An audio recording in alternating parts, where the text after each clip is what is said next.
but everyone likes pasta. But do you like coffee? I thought you were going to say something different. Starts. Well, I would rather not derail this game before we even actually start. We've already started. Why would that be different from any other Tuesday? Because I want it to be different than every other Tuesday. That's the whole point. How's that working out? The train tried to leave the station just now, and the sinkhole was just formed in the middle of the tracks. It's already off the rails, bud. Hey guys, welcome back to Tuesday Dungeons and Dragons on the Black Tower Stories Adventures of Athoria, with the Silver Knights of the Mythal. The title. Minus Caleb. You say the title wrong. Oh, do I? It's Adventures in Athoria. Adventures in Athoria. Well, what did I say? Of Athoria. You've been saying it wrong for about 2 months. I thought, because it's right here, like I see it on the thing. In Athoria. Yeah. I think my problem is that I don't really speak right. It sounds okay to me, but when I go back and watch, I'm like, oh my god, I have such a draw on my voice. It's like, it's a wonder anyone understands anything I say. It's even worse when I'm upset or drunk. So, yeah. Those never Sometimes happen. I'm both. Angry drunk. Yep. Well, sometimes you get upset and you drink to dull the pain. The Volred way of life. So, this week, we have Chapter 93. With you guys last session in Chapter 92. The group spent some time in Ariellen, ran a couple errands, then was trying to figure out what the hell you guys are going to do about this whole Dark Heart Wizard's Coterie thing.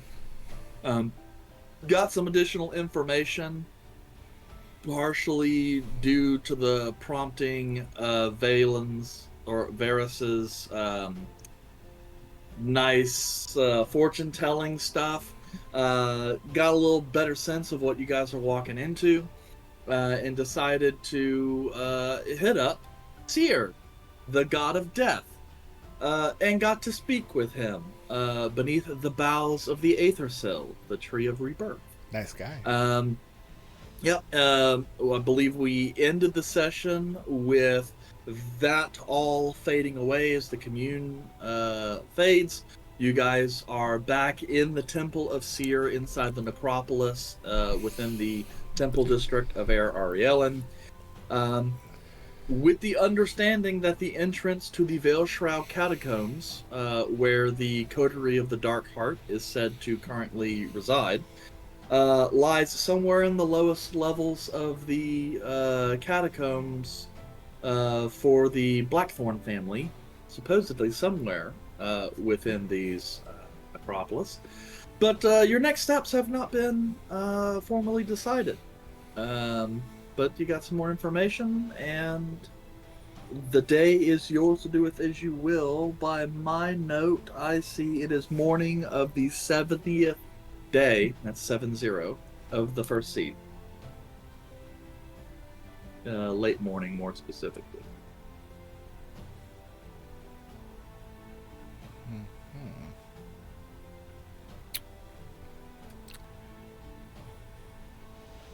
I'm looking over my notes. Yeah, any questions on that? Because we actually ran right up to the deal, and we didn't have a chance to answer any of those questions. So we ended up taking a long rest after that? That's the morning still. Yep. But you guys would have caught a long rest the night before heading to the temple. So at this point in time, Kalem's the only one who's actually cast the spell. And I think that was Commune, which he can do as a ritual, if I'm not mistaken. I cast lots of spells. Whack. Rage. Throw. Minor illusion. Shout. The greatest spell of them all. That's a cantrip. It's Yes. Izal can cast Smite. It's like, that's not Smite. And he goes, no, the original Smite, as in Smithos, as in to strike with a hammer.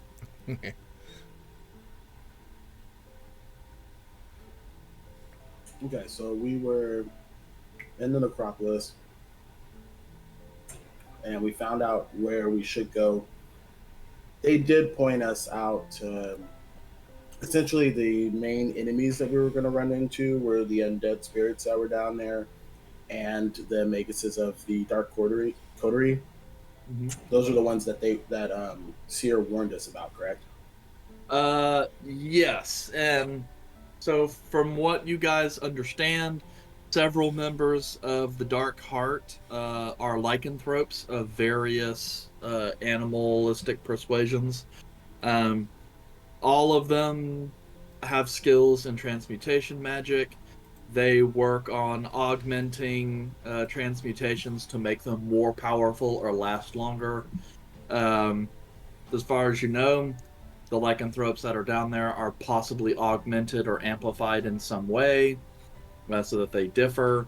But that there are a number of undead and spectral entities that might reside down in the tombs.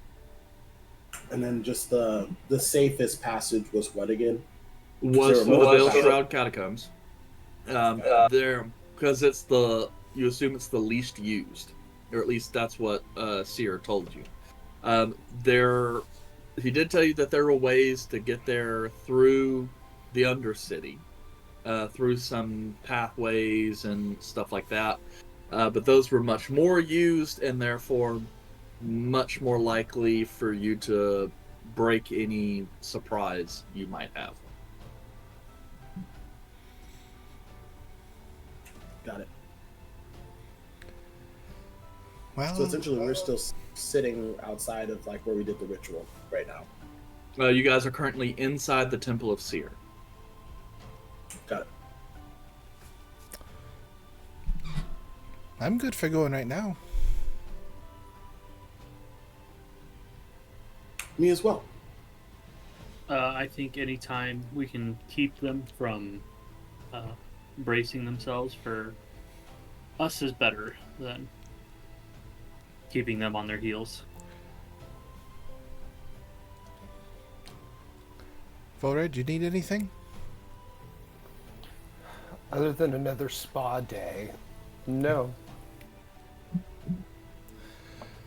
Caleb, how do you feel? That in his bodies.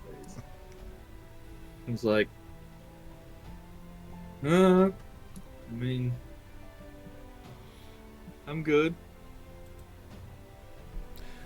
Alright. Looks like we're all still good then. Let's to the I assume it's still Blackthorn good. catacombs.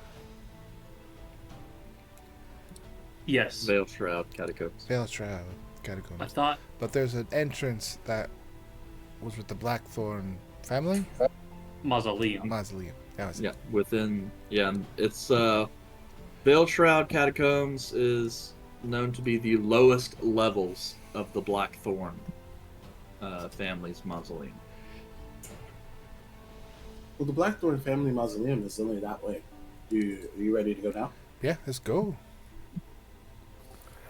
When we get to a mausoleum, aren't we supposed to lie in the grass and view the mausoleum? Don't.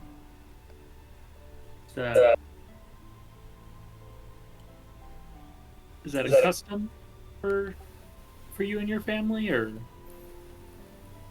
Well, yes. I mean, when you pay respect to the dead, don't you just sit in the grass and take a look at it before you go in?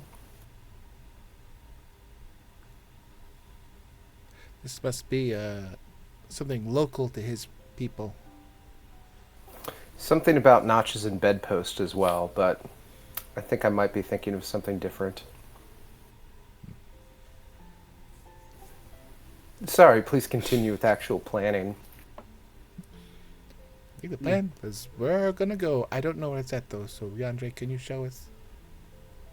Yes. Alright. Let's go. Okay. Yandre will head in the direction of the Blackthorn mausoleum. Okay.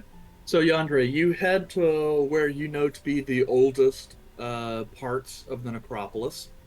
Sections of the necropolis actually that are far back and are actually built partially underground. Not just due to age, but also due to the fact that the Blackthorns were one of the, more higher end families in the past. So they have a little more um, money with which to do that. But heading over to there takes you a little bit of time, but nonetheless, you're able to find it. Um, the kind of this facade of kind of Gothic architecture, complete with gargoyles and what looks like heavy relief figures of these robed magi type individuals coming out of the stone, flanking this kind of large Gothic arch stone entryway, all integral with these very large, like dark iron gates blocking the entrance to what looks like a central reception chamber and farther halls underneath, heading into the which is underground at this point, still though at the current grade.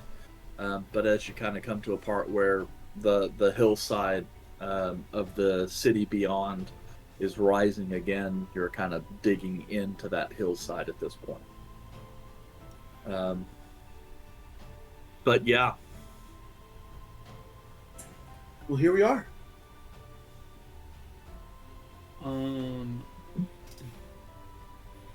Did we get a key? For I would assume, as a family gravesite, it would be. DM, you did say it has a gate. Mhm. I would assume it's locked. DeAndre walks up to the gate and jiggles the gate. It's definitely locked. It looks like it has kind of this integral cylinder type lock. No keyhole.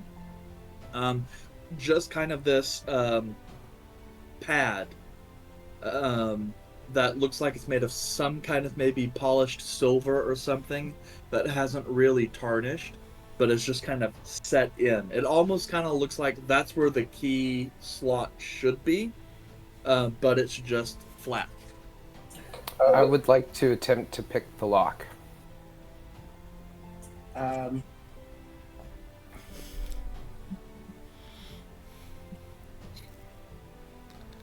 Okay. Roll me an investigation. Okay, but why did everyone make that face? nothing. Roll an investigation. No, I don't want to. Ah.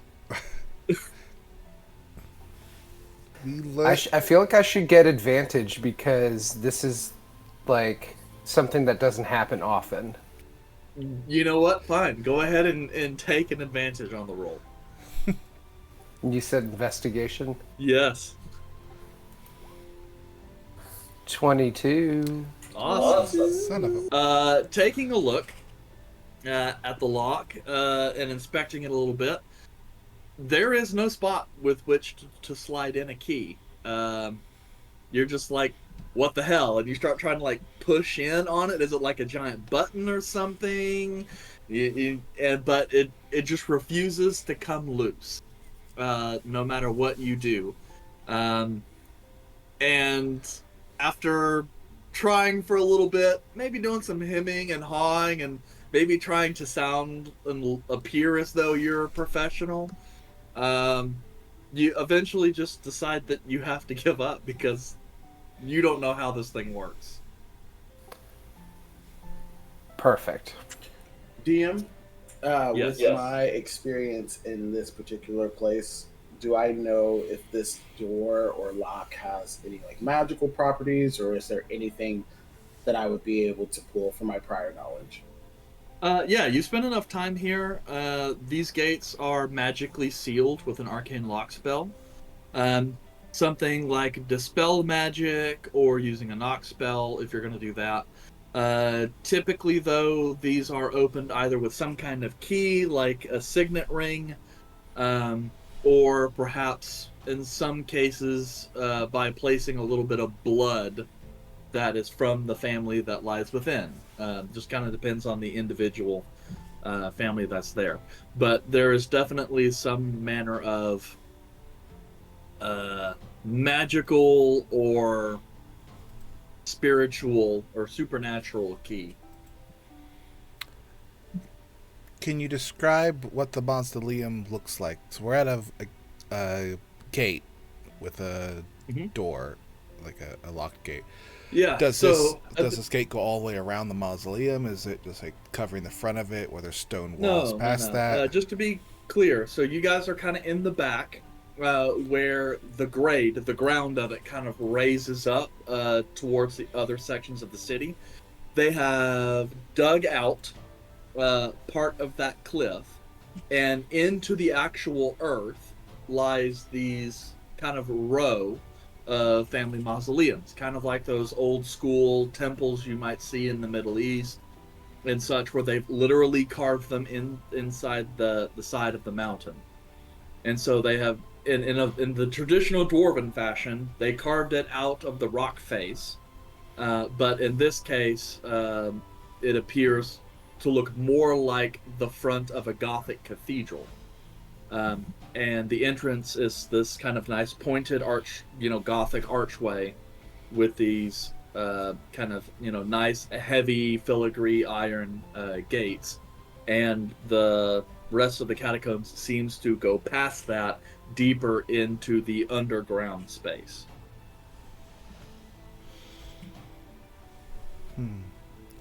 So the fence is a solid brick? Is it solid stone, or is it just like a wrought iron gate covering off the front? The walls appear to be solid stone, though it looks as though they were coated, perhaps like a lime plaster or something, a long time ago, but that plaster has already cracked after decades and decades of neglect. The wrought iron gates are iron, and they seem to have been pitched or coated, so they have like an outside coating similar to like a cast iron skillet. And while there is some age apparent on the bars, they're not rusted through, so perhaps they too are fortified using magic.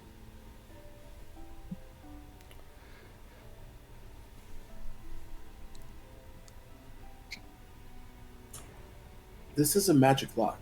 They have them on a lot of the family crest. If we want to enter, we're going to either have to get a key or find some way to get rid of the magic. I'm still trying to picture the way this looks, because I think I have an out, but it only depends on how actually looks.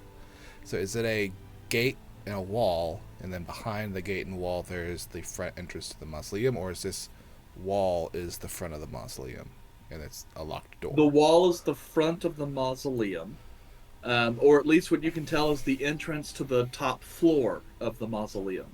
You can tell there is like a reception room immediately on the other side of this gate, where it looks like there are similar places to like place bodies temporarily for viewing purposes, and then it looks as though there are chambers farther in. But yeah, and from what you can tell, the inside wall and like the outside wall, the thickness is probably 3 feet of stone you gather. That wall thick. Yeah.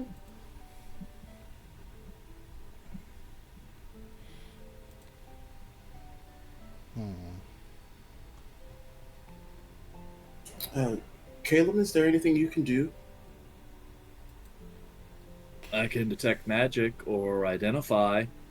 I don't. Should I see which one? I don't know. Maybe. I think Caleb does have Dispel Magic. He's got I think Dispel he's tried Magic. Dispel Magic. Oh, I know. I was curious if he had knock. I would not want him to use knock. Well, Why? It's such a good spell. well, because Anti-stealth. I know.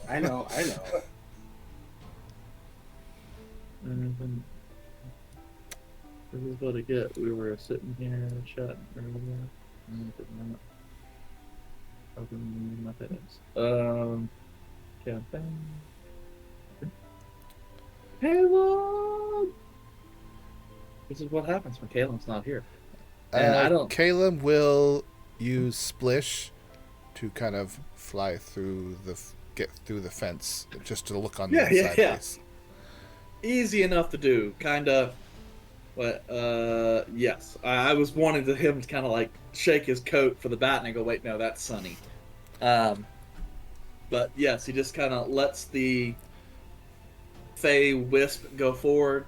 It solidifies into, I believe, an owl. It's a hawk. Splish? Splish is a hawk. Hawk. Okay.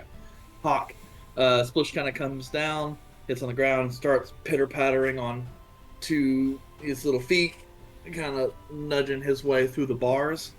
And then it's just kind of flapping, 5, 10, 15 feet at a time. Just kind of going through, looking through the eyes.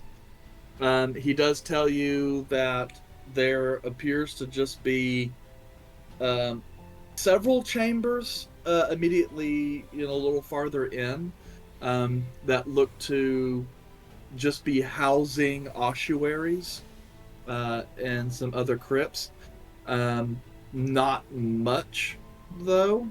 There is a set of very tight spiral staircase that descends, however. Are there any bodies that are just kind of laying and waiting? Not that Splish can see. You did know from what other people have told you, and what Yandere was able to remember, the Blackthorns have not been... Their family has not really been active, at the very least in this city, in several centuries. So, and you can tell it's like no one has been a new resident of this crypt for quite some time. Generations.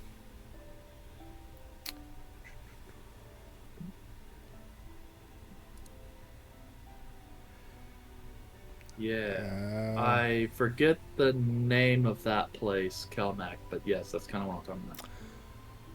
Well, Caleb will probably just try to attempt to dispel magic then on the gate. Okay. Let me check here. See that.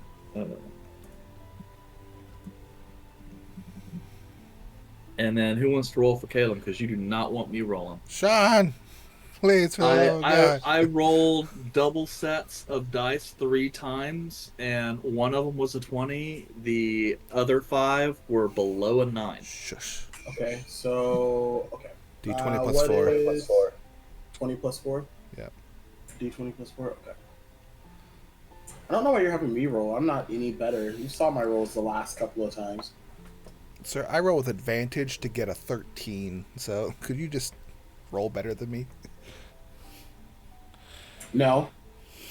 Damn. I told you. What did you get? A 5. Okay. Yep. Caleb cast the spell. No effect, as far as you can tell. The magic goes in.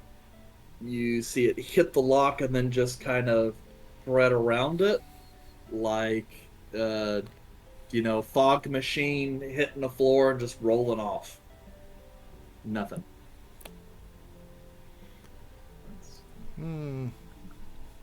Well, this plan failed. Let's go. How often is this place being traversed? Are there other families that come around here, or is this? The grounds themselves are pretty well maintained. From what you can tell from the inside of the crypt, there does look as though, it's not filled with detritus and such. It's relatively clean. So someone at least seems to come by from time to time to do that place.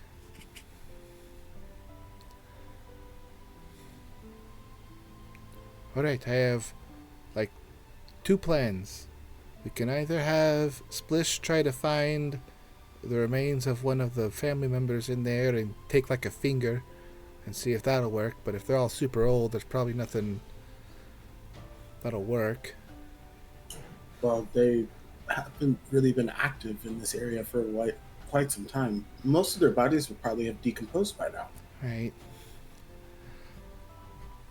Or we just keep trying to dispel the luck. Or you go on Ancestry.com, figure out who's an ancestor, you kill them, and steal their blood. Or a hand. I guess you could do a hand, too. I don't know. Is the gate into the stone wall? Yeah. The other option is we could try to break the gate, which, if this place is frequently maintained, then that wouldn't be good, and you'd be desecrating like a burial area, You would be desecrating hallowed ground. which And Volred is all about. We're not going to do that here. Alright. Why? This place was incredibly nice to me when I first arrived here, and I would prefer to keep it as maintained as possible. As someone who did end up having to clean this area quite a lot, it would be very rude for you to just come in and break things. So you cleaned this area and didn't have a key? No, I don't go in the mausoleum. Well, where's the fun in that? It's not my business. They don't need cleaning in the mausoleum? Not when it's locked. Who's your boss? Wouldn't they know how to open it? Unless they have like a specific key or anything, but I was friends with one of the clerics who just kind of gave me an opportunity to live here. That's all the questions I have. Great. Caleb, could you ask your ghost friend if he could... Is he allowed to go like inside as a ghost? Or a spirit person? Well, were you asking Caleb about Maelor, or I was were you asking Caleb about... I was asking Caleb about Maelor, and then I got distracted and immediately turned the conversation to Yandere because I always do that. I was like, I want to talk about this, but suddenly this conversation's happening. Would Maelor even be allowed in there? Caleb's like, I don't know, Maelor, can you go in there? And Maelor's like, and he kind of forms out of Caleb in this kind of visible, shimmery ghost form. Hi, Maelor. Is this another one of those situations where you send me in to be the target of all kinds of damage while you stand back and attack from afar without risking your own hides? No, that's what Splish did earlier. And he kind of looks over to Volan. Well, thank you for your candor. And he nervously steps forward through the gate and is able to pass through. Ooh. So it does seem that this lock, whatever it is a physical impediment. Maelor, can you figure out if there's the thinnest part of this wall? Kind of goes, fruitful century, I see. And I'm looking for something moving around under 3 feet. That's thick. How is that not desecration or whatever? Yandere is literally giving you the stink face because you're like, what is the shortest part of this wall or the smallest part of this wall? I promise on all of my ancestors I will not destroy any portion of the wall or the fence. So what do you plan to do? Depends on how thick the wall is. Sounds like your head is quite thick right now. After having the conversation, Maelor comes through the wall. Well, Lady Azul, it appears that the thinnest part of the wall lies here on the outskirts of these carved relief figures to the side. There's a bit of a traying, recession on the inside. Looks like the thickest part is, well, right around 18 inches, I'd guess. Do you have access to that part of the wall from the outside? Yes, it's just like the walls are in these like panels, Mm-hmm. and each panel has a figure, but they're surrounded by flat. Yeah, but it looks like when they did that, they cut into the rock for the relief, and so there's some thinness there. Yeah. Obviously, we will be trespassing on burial grounds that are not our own. Is that okay with you? Well, no, but we have to do something. We have to achieve a goal at this point. And it's really not our issue. It's more the Lyceum, isn't it? Yes. Is there a spot in the relief where it's flat between the statue art parts? I think I know what he's talking about and what you're trying to do. Are you wondering between the statue pieces and the edges of the panel, is there enough space that a person could fit through if that stone was not present? Yes. Let's say if that stone was Shut up. hold it out of the way. Shut up. I Aaron. would say Kelmac might have to suck in his gut a bit. What? But I'm looking for a well, I mean, you're a 2-foot big dude gap. and you're wearing plate. Yes, there's enough space there. Cool. for that. All right. Watch and learn. Again, Kelmac would have to suck in his gut a little bit. As I, the master of mysticism, go to that part of the wall, and I slap a patch on it, and I make a window appear. Okay. Ta-da! That was never there before. Nope. Architecture. And I open the window. Oh, voila.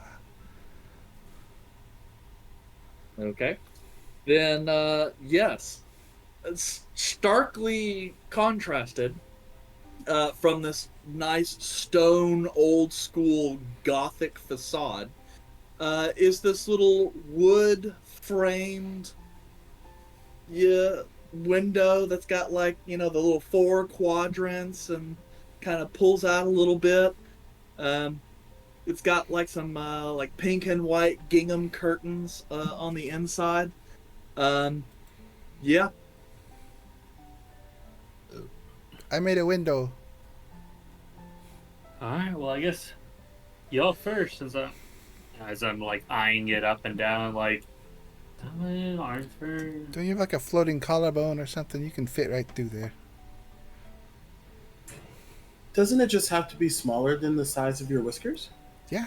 Or bigger than the size of your whiskers? As I just stand straight and like at a posture and my shoulders are very wide. I am not a cat as much as y'all like making jokes. I do have a humanoid body. But you're still a cat. But my body doesn't follow cat rules. It follows humanoid rules. Well, I know your body doesn't follow cat rules because as many times as you've fallen, you've never landed on your feet. Please go through the window, and I will try to get my ass through the window last.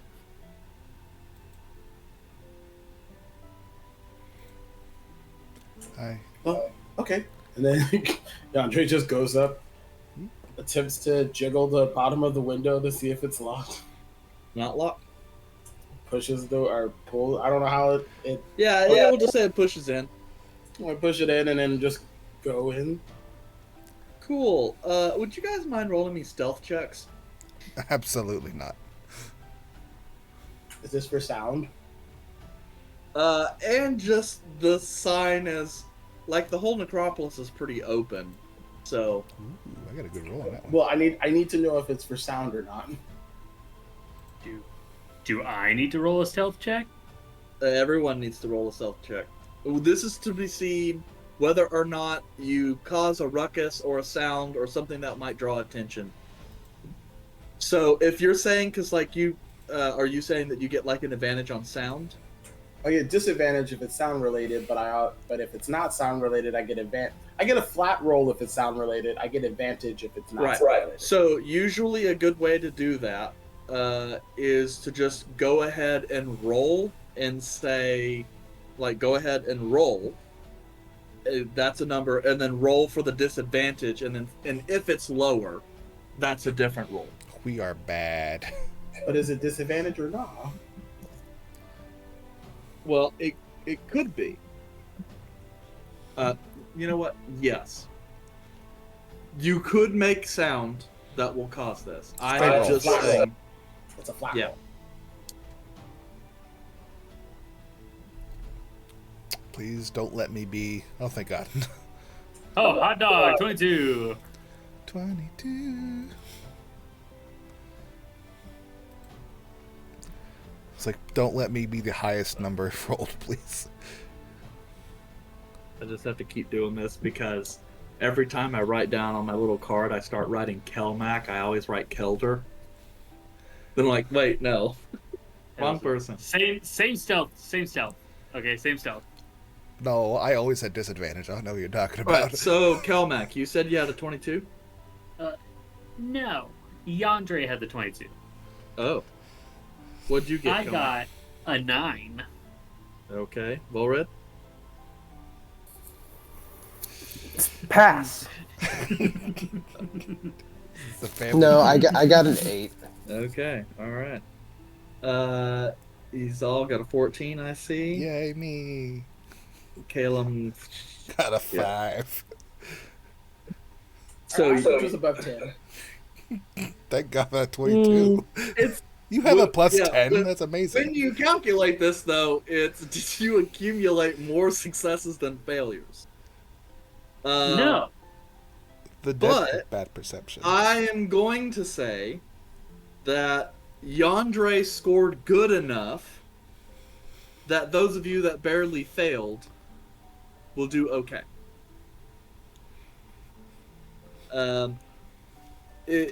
It's like as stuff is going on, there is some noise, and you do see a couple of the, hands out, kind of tending, kind of look over in y'all's direction.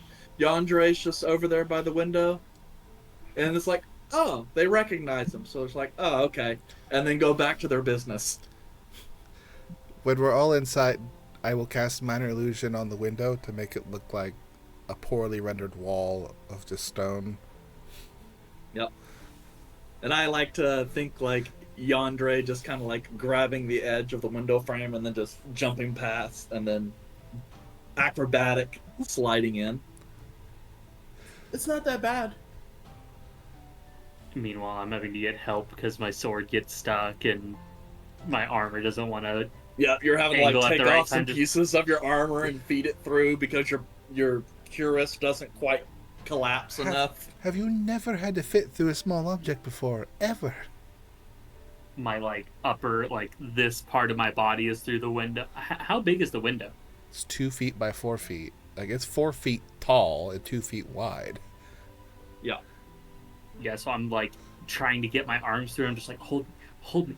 Can you please? I please think you're help me making and this hold me?" harder than it should Yeah, be. he's in there and he's just kind of like having to shimmy like quarter inch by quarter inch through the window. I mean, Kelmac's a big dude. Like, even whenever you take off the armor and you kind of see a little bit, I mean, that fur makes him look pretty massive, but that's not just flab. He's got muscles under there. He's not all poof. Yeah, he is not all poof. And as it goes through, it's like, ugh. And then you can kind of hear the wooden frame of the window kind of go splinter just a little bit as he's trying to force it. But he gets through just fine. Suck it in, Kelmac. Let's go.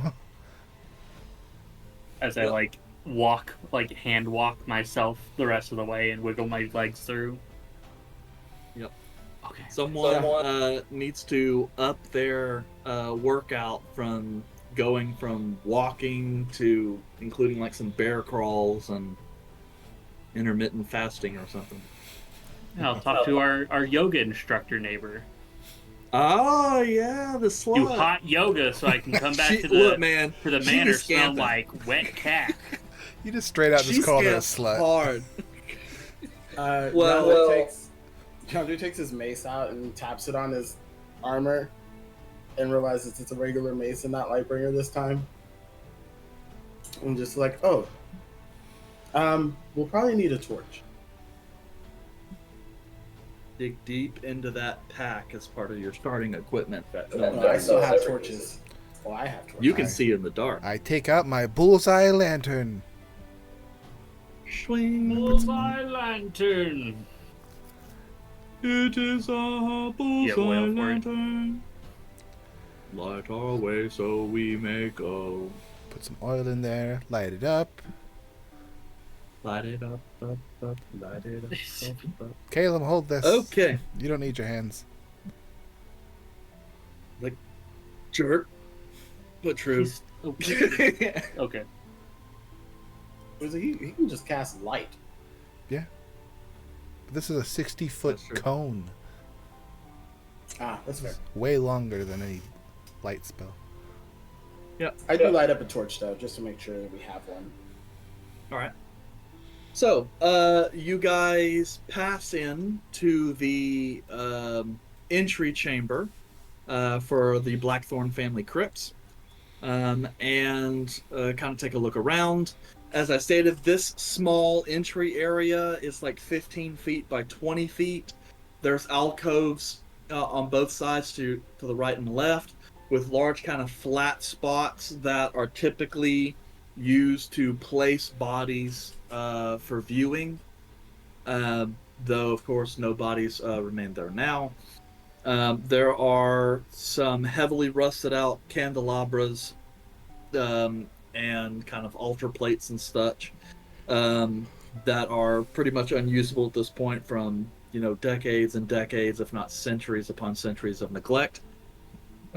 You head in to the next area, which is this kind of round vestibule with this curved like dome ceiling, split into 6 different parts, which looks as though it had some frescoes painted up there, but the plaster has heavily degraded and there's very little left other than what looks like pieces of what might have been a night sky.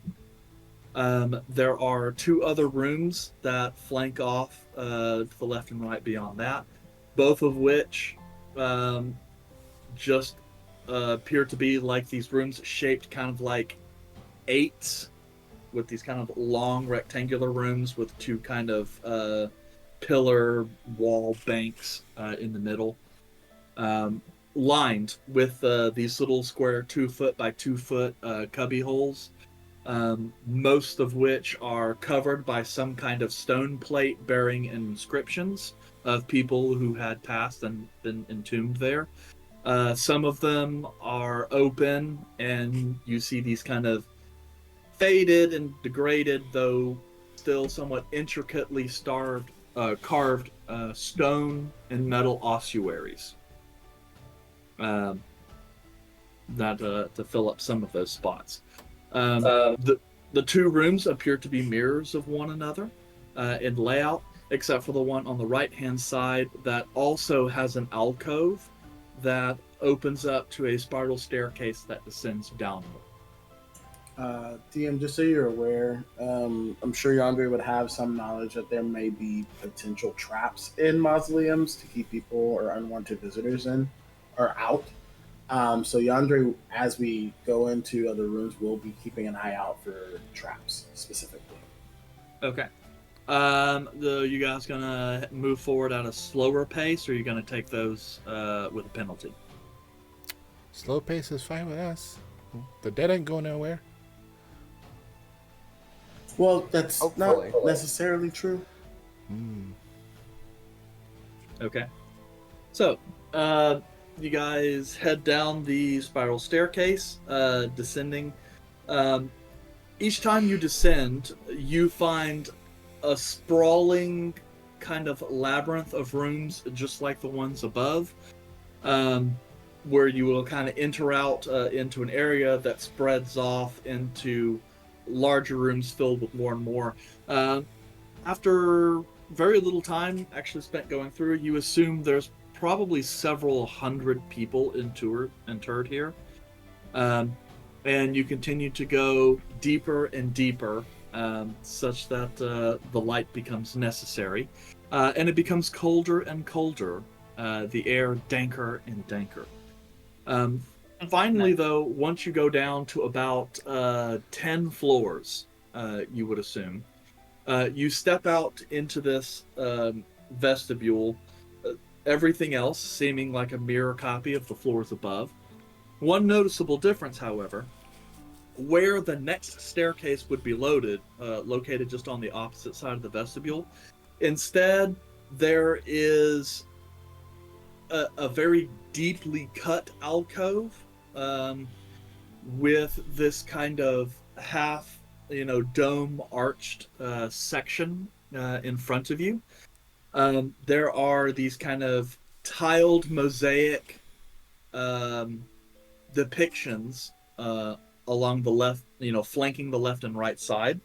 The center of which is this large, you would guess it's like this stone door, um, set in these kind of rings, almost makes them kind of looks like bullseyes, but the color doesn't differentiate between rings. They're just cut in these rings. And beneath each of the mosaics, there lies two statues.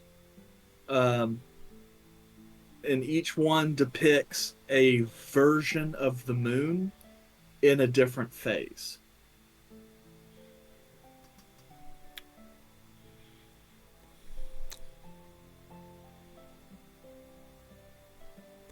I only have one window.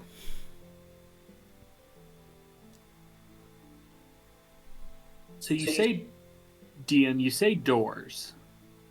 Do you mean like an actual door, or is it like a porthole? Not really showing exactly what you mean by doors, but the way I look at it is there is this section cut into the rock that has a circular door.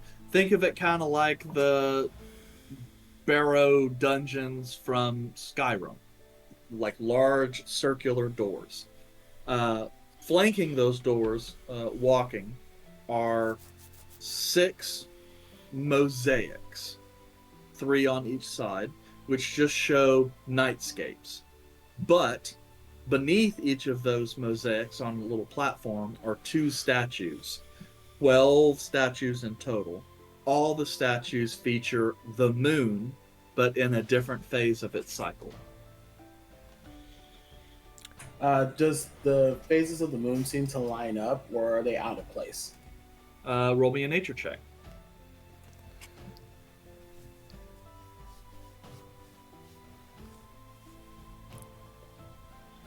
Is there a handle on the door? There is no handle on the door. Damn. It's an 8. You can't really tell. You definitely see what looks like half moons, full moons, all that stuff. And you're not sure if it's just the way they were made or something, because some of them, I guess, are kind of crooked. But you don't really know, and it's been a little while since you studied the stars. I don't study the stars in the prime material. Only the Feywild. Our You're stars like- are boring. You're like, here's the problem. This depicts only like 3 moons. Where's the other 6? Yeah, where's the other 6 moons? Caleb, does this look right to you? This doesn't look familiar for me, and not really from the prime material. That's actually a good question. Kalen actually has proficiency with nature. Gets a +8 if someone was okie dokie. 19. So, Caleb takes a look at it and it's like, nope, they're not in the right order. Can I? Yeah, go ahead. Before we start getting into all of that, can I look for traps? Yeah, sure. Roll me an investigation check.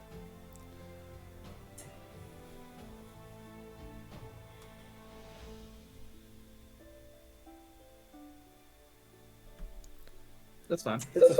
So, you take a quick look with your passive perception. This place looks reasonably well put together.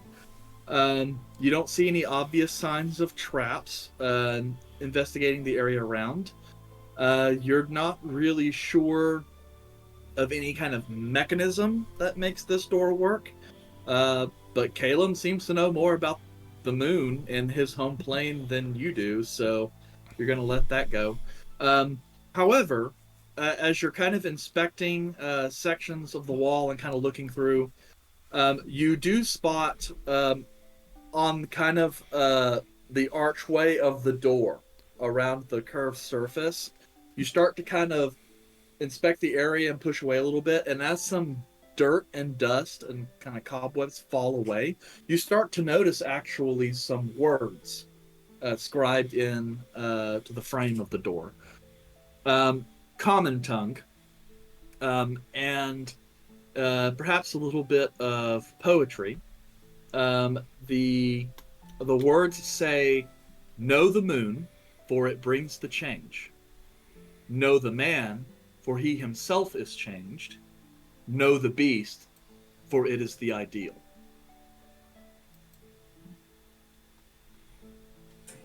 Can you write that down? Sure.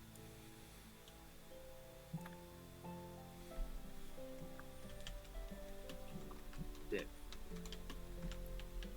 I hate that. If I try and copy and paste from OneNote, it wants to post it as an image. I'll post it as a PDF if you're doing it from OneNote. Mine doesn't post it as an image. I'm sure it has nothing to do with the werewolves that we are going to be getting attacked by. Nothing at all. Why would you assume that? Who said anything about werewolves? The old people. I said lycanthrope. Up north, we call them werewolves. But there are many different kinds of lycanthropes. Not all of them are wolves. I'm going to piss them off by just calling them all werewolves. It'd be like a tiger. Cool. And you got that in the thread? Okay. Okie dokie. Let's see here. As Caleb is kind of going through, he's still at this point trying to go through and put all of the moons in their proper phases. And you're going to continue letting him do that? Okay. So, as Caleb kind of finishes placing everything back in its location, you see as it looks like some of the mosaics start to shift and shimmer, and you watch as starting from the left-hand side, a moon pops up in the same style as the first one, the first little statue. Then you see it kind of slowly shift to the second, and then the third, and then the fourth. And as this is happening, you watch little runes start to line up on the different rings of the door. And as the moon kind of hits the door, it kind of quickly wraps around to the other side, continuing its phase until it reaches the end. And then all the runes kind of flare up in light and then flare back. And you watch as the center of this concentric ring door falls inward a little bit, and the pieces roll off to the side, showing really just an entryway that goes deeper in.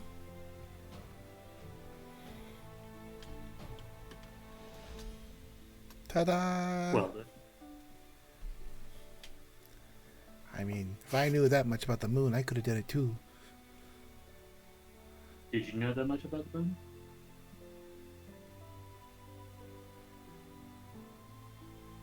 No. I was more of a stars are fine, not the moon, not so much. I could have guessed eventually, though. Yeah, probably. There's only so many combinations.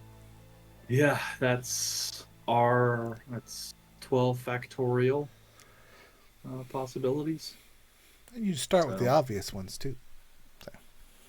You know, only a few hundred And that's possibilities. nothing but time. Unless it, like, triggers a trap the first time you get it wrong. You're like, oh, shit. Releases a werewolf from the wall. Or some poison gas or something. Does it, like, mix itself up after the door closes so that the next person has to solve it again? It does it mix up to the same one beforehand?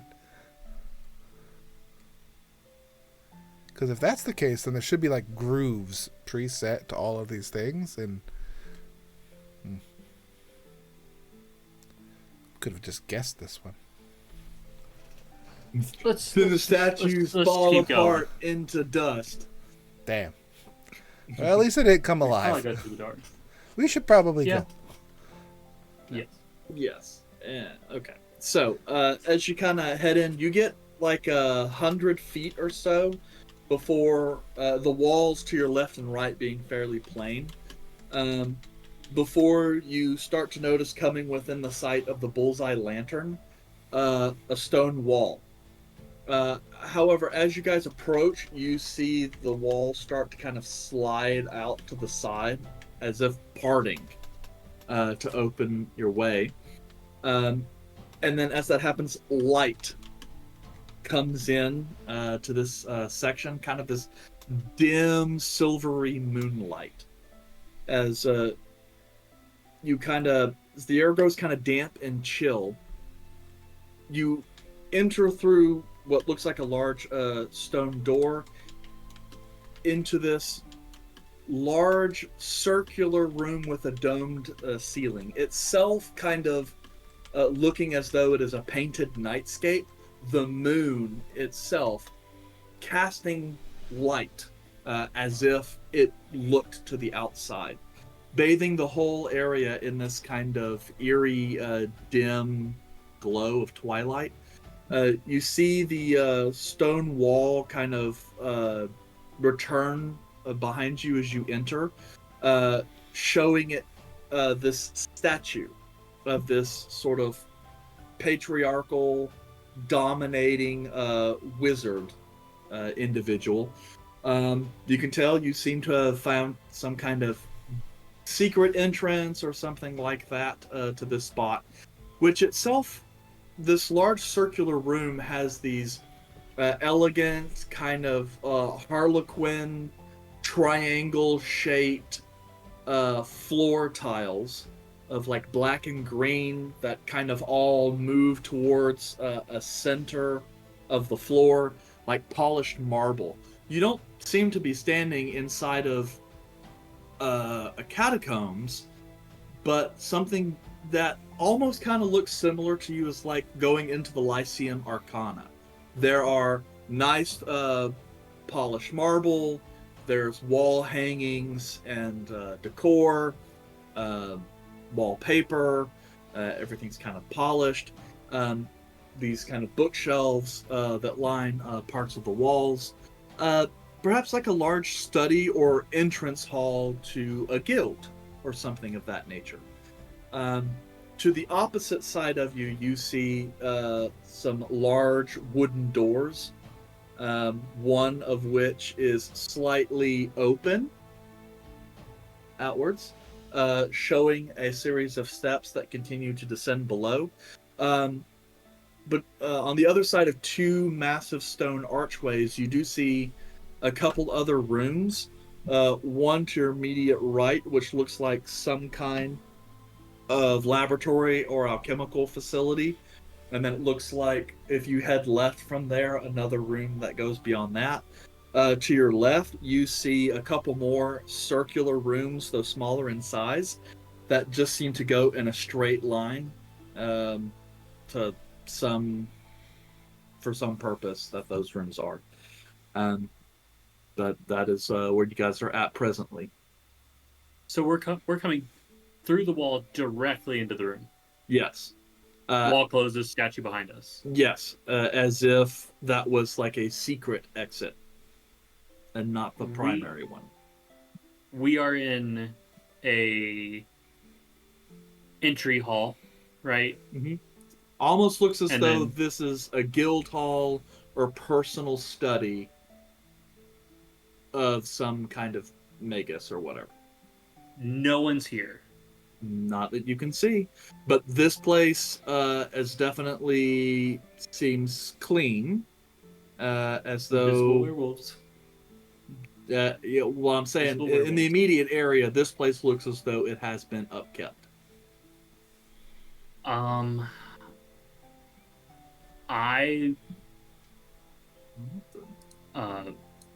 If there's not an immediate threat, I'll see if there's paperwork that I can just kind of peruse while we're taking a little look around. Did you seriously set that as our stream status? What? You don't read that stuff when they go live, so that's on you. No, I didn't even know it was there. I was like, wait, why did this go? Because then I was sitting here thinking that it's like showing the latest message in the chat thread, and I was like, wait a second, am I missing some messages? So I clicked on it. Anyway, for 2 years. Sorry, Kelmac. Oh, sorry. Kelmac, you were looking around through some papers?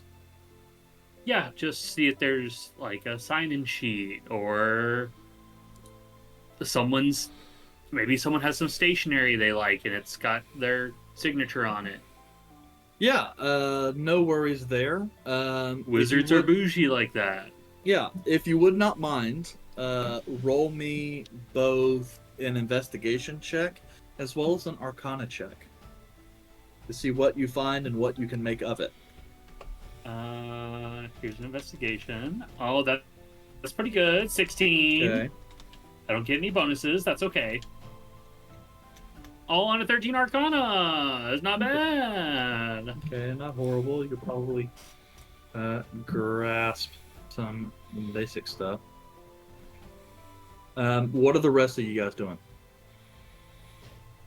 I'm going to go close to the doorway and just kind of pay attention to see if anything is coming or leaving. Just so that way we don't get surprised if someone pops up for some reason. A student pops up. Who are you? Well, no witnesses. Okay. Bull Red, he's all. Is there any chairs in the room?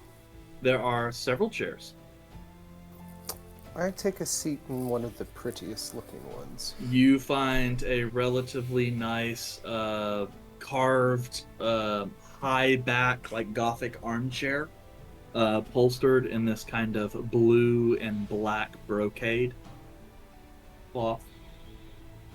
Seen some better days, but at one point in time, this would have been a really nice chair.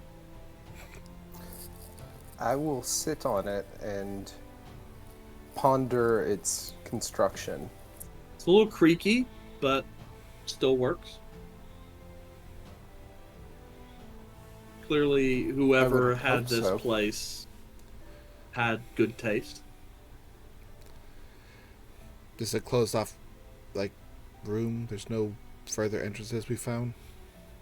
Well, remember, you found from when you guys came in, there's a set of double doors immediate opposite you that lead somewhere else. Then there are rooms that go off to the left and right. What you can see off to the left looks like two rooms just kind of in a straight line. So passing through the first one to get to the second. and then off to the right you see what looks like an alchemical library, and then there's another room off to the left of that room, but you can't really see what's in there. I would like to go the road less traveled. Spread out, gather information. The rooms aren't huge, right? I mean, they're not huge. Like, this is the biggest of them. You would guess this room is probably about 60 feet in diameter. The other rooms appear a little smaller than that, like maybe 40 feet. This is definitely has the ring of, like, this is some dude's private study, but it's big enough to where, like, you know, you could do some serious magic and work in here. But it's mostly just like you would expect to find a building like this up in the surface. You would not expect to find it buried under the ground at the bottom of a crypt. Behind a secret door. Yeah. Secret tunnel. Secret tunnel. Secret tunnel! I forgot the middle part. Love it. I'm gonna go down the right path that had the doors on both sides. That's the opposite of the alchemical lab. The alchemicals was on the right, so are you heading down the left? Opposite direction, yeah, the left side. Okie dokie. Checking some doors to see if they're unlocked. Yeah, that would be. Well, it's no doors, it's just open entryways. If doorways, even better. Less likely to be locked. All of a sudden, wall of force just, oh! What the fuck? Touche. I can wait 10 minutes. Oh, here you. I put that in the wrong spot. Come Move that right on, quick. zombies. Okay. So heading off to your left, you enter another circular chamber with a domed ceiling. There are runes etched into the walls that are radiating some dim light. It's like some Caleb shit. You kind of feel as you step in closer to the center of this room, the hair on your, your body and your arm starts to stand up a little bit as if there's some static pressure. You also begin to hear some echoes, like whispers, as if people are speaking. In the room? Or In the down room. hall? I would like to... As you head into the next room, going down the hall. Yeah, you hear some voices. Well, the unease of my hair standing up, I'm going to take a step back and kind of back away from that. Trust my instincts. Yep, you feel the kind of pins and needles in your body subside as you back in, and you guys can kind of watch as Esau kind of walked into the next room, looked around for a brief moment, and then just kind of like slowly backtracked out. Walking backwards. Kelder. Who's that? Sorry. Kelmac. I'm telling you. So, Kelmac. Even I was just like, who? I thought you were talking to me. I was like, oh, I'm a ghost. No. Knock won't let me talk, so... So, Kelmac. Kind of searching through, a lot of this doesn't make a whole lot of sense. You do notice a lot of books that look to be scribed with magic shit, but not in a language you recognize. And not in a language you have seen in Caleb's spellbooks before.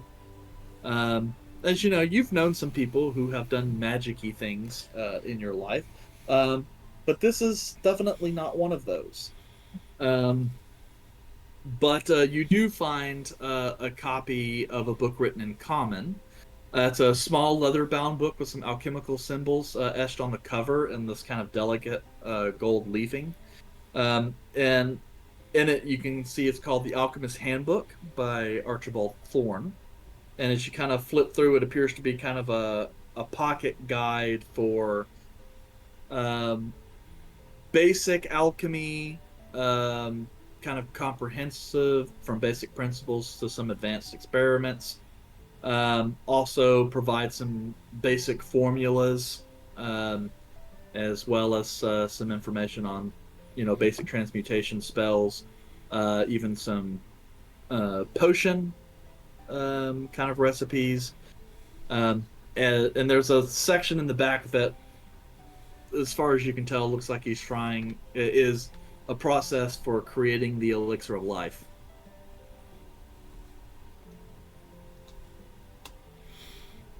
I'll go ahead and keep this. Okay. It's always nice to have a reference book. Always be sure to grab your local farmer's almanac every year for your weather. Not sponsored. And planting times.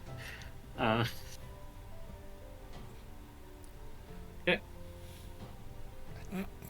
But no sign-in sheet, no names of No, none of that. It just looks to property be, of. as far as you can tell, most of the books here are written in this language that you have no idea what it is. And you do see diagrams of such, some of which appear somewhat graphic, kind of like autopsy results and stuff, and then things that look like might come out of some kind of cultist book or a Necronomicon or something like that. So you're like, okay, this is bad voodoo, but yeah, you can't read any of it. Yeah, I'll just kind of pocket the beginner's guide to alchemy, and I'll go check on Izal, because usually she'll turn around and walk back when she's done, but walk backwards is weird. That's typically a sign of danger, so you don't turn your back on what you saw. You alright? That room over there gives me the heebie-jeebies. Caleb! What? Room full of magic runes on the wall.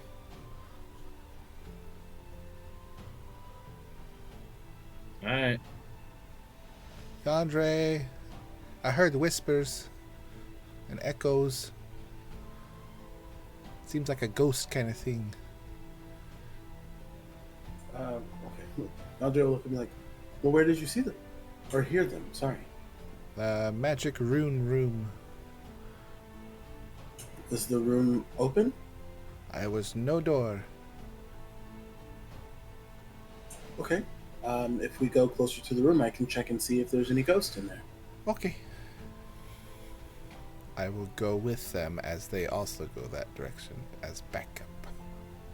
Okay. I would like it.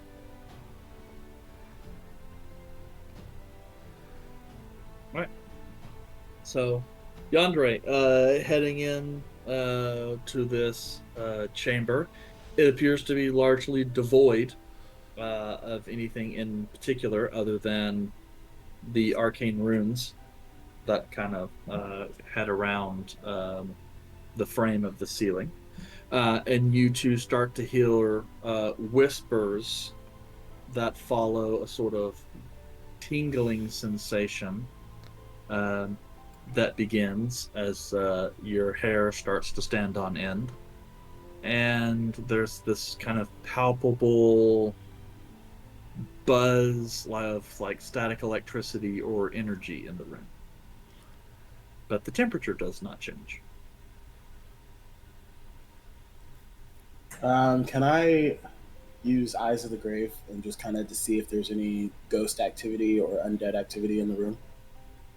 Sure. As your eyes kind of flare up with that kind of teal light, kind of glancing around, little trails of spectral ectoplasm kind of sloughing off, you look around.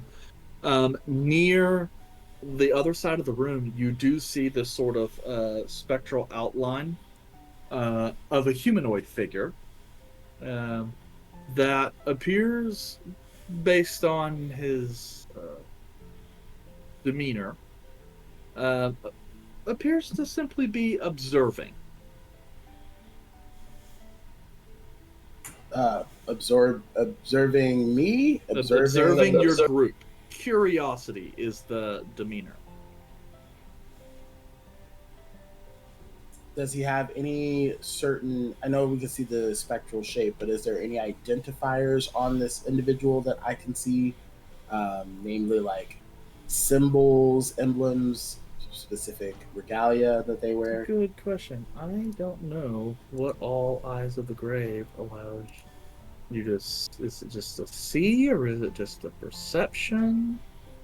As an action, so you know the location of undead within 30 or 60 feet of you that isn't behind total cover and that isn't protected from divination magic until the end of your next turn. Yes. So it doesn't really go into. Yeah, so it's more like you're aware of this presence. But from what you can tell, it doesn't feel malevolent. Okay. I mean, I will relay that back to Azal, but it does appear to.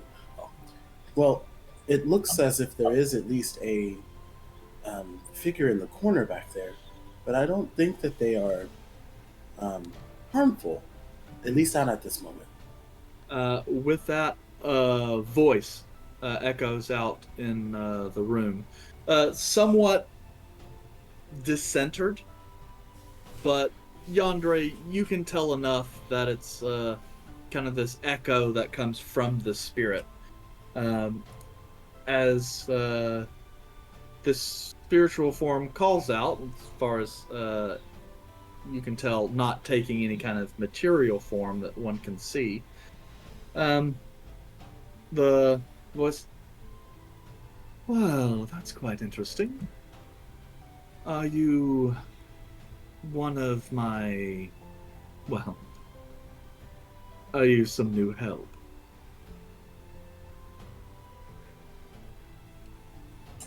New help?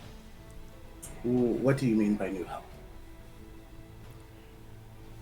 The figure starts to move, and you can sense the change. And all of you watch as kind of as if stepping out through a veil, this spiritual form of this humanoid, fairly young looking, you guess maybe late 20s, early 30s, with this kind of, with an appearance that the way he walks, Volred, you can tell this is a person of some aristocracy. Just kind of the way he carries himself as he walks and kind of glances around. He wears these faded and tattered robes. And even through the spectral form, you can see some of like the silver and gold thread used to trace some of the magical symbols along the fringe of his robe, kind of glitter fakely, you know. But he wears this kind of pendant with this relatively large kind of mage shard, and he bears this kind of large sash with fringe, with a brooch that bears the raven and thorn sigil of House Blackthorn. This figure, now visible to all, kind of turns over you. If that is your answer, then you are not associated with them. Don't worry, I won't raise any alarm. They're not exactly allies of mine, even if they do share my blood.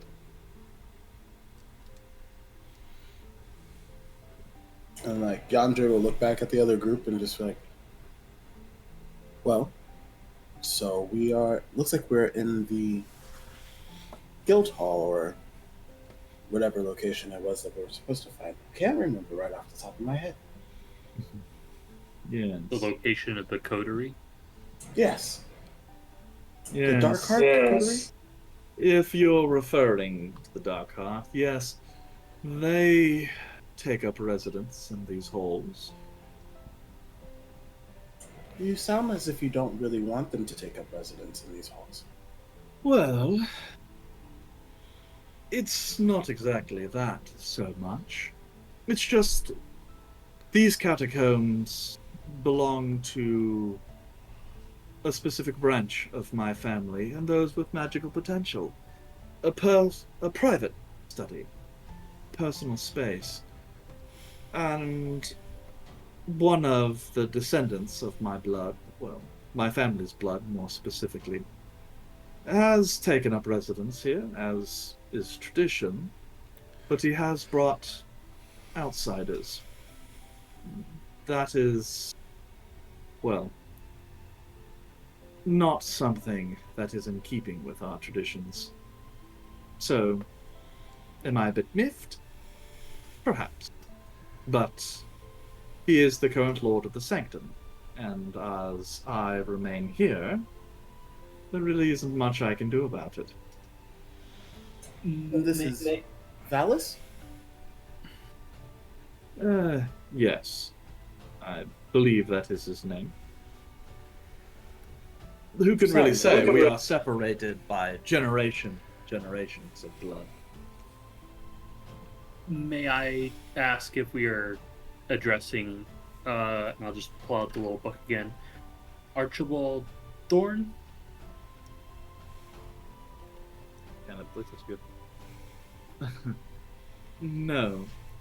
Archibald Thorne is the name of the author of that book you have pocketed. I am not he. And despite the obvious presence of the Thorn in his last name, we are of no relation. He's merely an author. I'm not entirely sure that that book is even particularly hard to get a hold of. Thank you for clarifying that. I didn't want to assume. Well, seeing as how you have entered my family's private sanctum, and from what I can tell, through our family's private catacombs, I think it would be a good idea if you were telling me who you are. My name is Kelmac. We have been tasked with removing your Squatters. squatters and non-wanted in your family catacombs. Well, I suppose that's fine. However, Valus is really the only one that is permitted to be here. If you deal with him, fine. It is the others, more specifically, that I would be interested in seeing gone. At any rate, I raise up my hand. kind of glancing over to Izal. I'm Izal. Just, I have a couple questions. Is there, I thought like ghosts were supposed to, like, spirits were supposed to move on? If you've been here for so long, are you just like a watcher of the tomb, or do you have something that you're holding on to? Kind of sits here for a moment.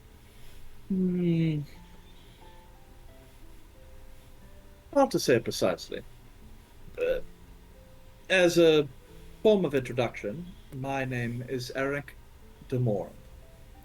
What? I am Eric de Morin. My family is one of the branch bloodlines of the Blackthorn family. As such, I'm technically share blood with them and have permission to enter the space, but I am not of the main family. Which is ultimately fine, but I was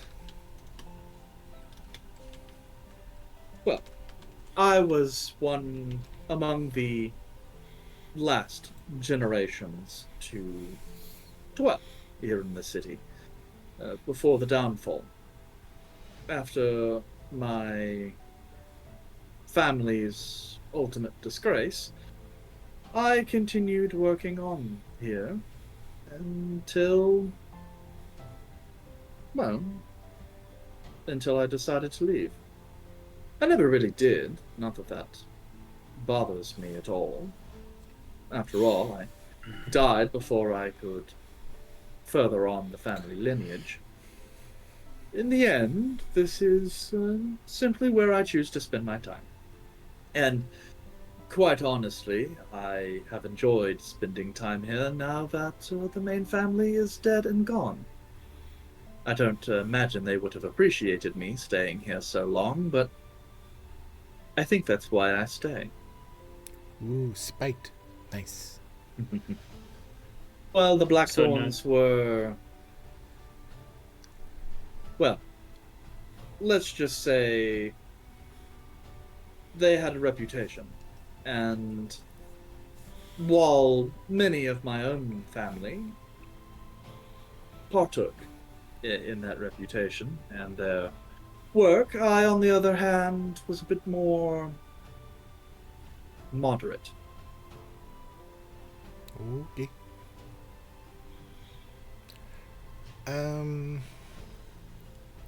Do you know what's with all the magic sigils in that room? Kind of glancing over. The arcane echoes.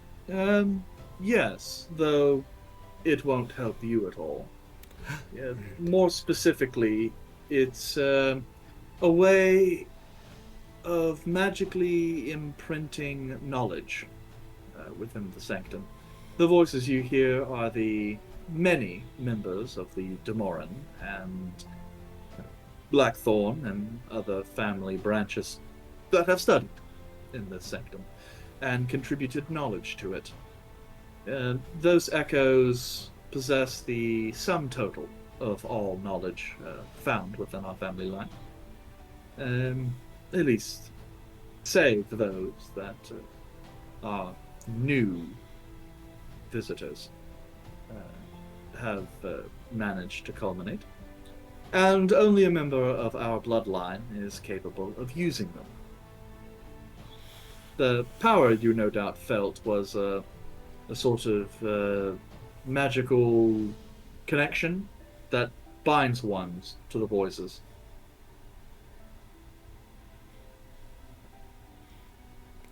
Yeah. Okay, so it just sounds like dissonant whispers if one is not of blood. Yes, unless one chooses to attempt to interact, in which case the responses can be, well, quite maddening.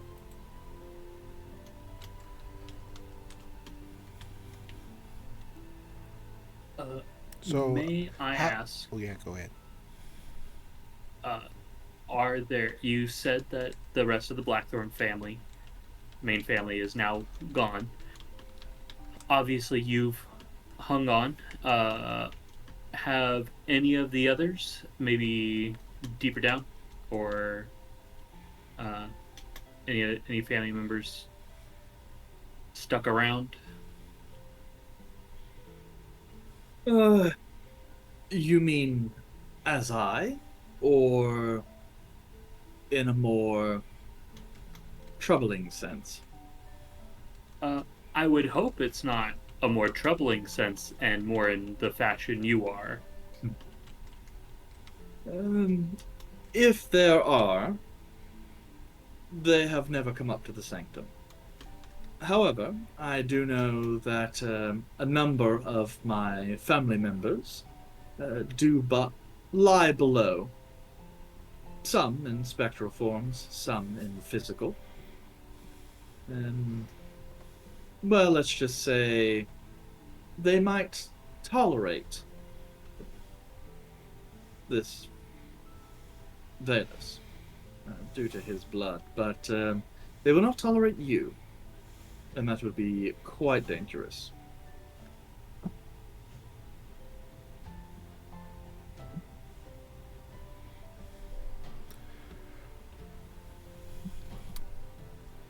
How often do they visit, like your squatters? How often do they visit this area? Oh, nearly every day, truly. they continue on with their experiments, and he kind of gestures back towards the alchemy laboratory. Continuing to perform their fell rituals and research, as well as my family has been wont to do.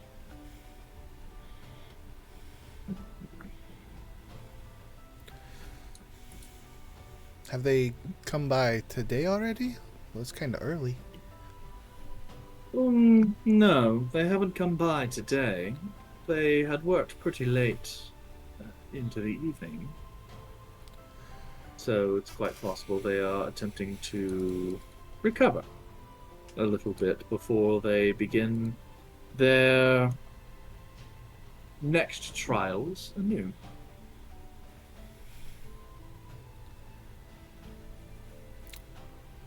What do you think? Do they guys? normally come this way, or is there, obviously you said there is a secret entranceway we came through. I'm guessing there's a more public entryway? Well, there was at one point, or at least not so much public. We did used to have a working teleportation sigil, known only to the members of our family. Once a member of our family became old enough to cast the spells to enter, that was also used as a sort of rite of passage, showing that they were worthy to study here in the sanctum and learn of our family's secrets. Of course, now that the area has gone into disarray, well, there's not really much of anything left in that regard.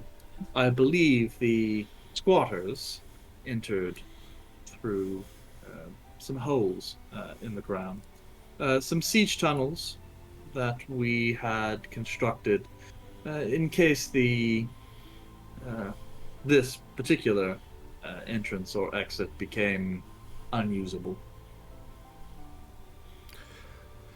That's probably what leads into the underground. Now, we took the road less traveled to get here, so if we know which entrance they typically come visit through, we can probably lay some kind of ambush. If we know they visit here, we wouldn't want to impede on like your family's whole area, even though you're here primarily to piss them off. Well, I won't say that my primary purpose is to piss them off, but I will say that I am, well, quite bored. And at the very least, this is entertaining. Ooh. Well, what do you think, guys? Should we try to set a trap here or venture further down? Well, before we do that, is there any places in which some of them stay here? It's a lot of work, apparently, that they do here, and it would be difficult for them to just leave their station. Is there anybody that remains in this area, even though others have left? Not in this area. There are some additional rooms in chambers farther down in the catacombs. Heading through there, however, you'll have to deal with some of our restless family members. But presumably, if you make it through that, then you'll get to the next part.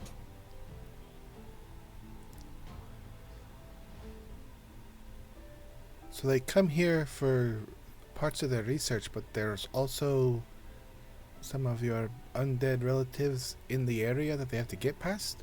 Or do they just not attack them? They would not attack them. Cheat codes. Because they're accompanied by lineage. Well, no, that is an interesting riddle that even I don't have an answer for.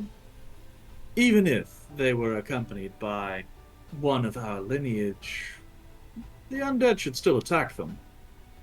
As I said, the outsiders are not welcome here. So, doubtless, this Valus has done something to alter them. Perhaps he's become powerful enough in necromancy to control them. Or I suppose it's also possible that he has gained access to our family's treasure. My grandfather said there's a way that you could trick the undead into thinking that you are among them, less likely to attack you. I don't know how you do that for an entire group of people, though.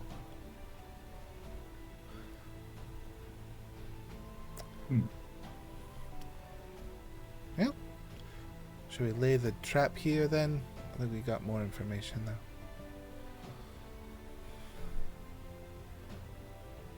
I think if we try to move forward and get an attack against some of the undead, we'll just give away our position.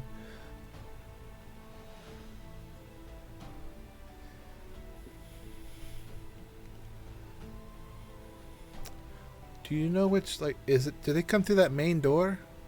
The one that's down the hallway?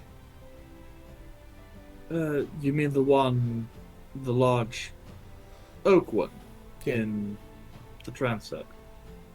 Yes, that lies deeper in. The rest of these are just storage rooms and other chambers that are part of the sanctum. All right.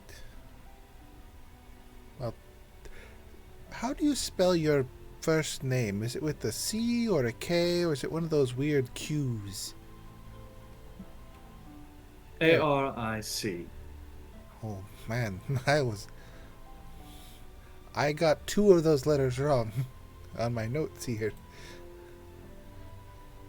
You take notes.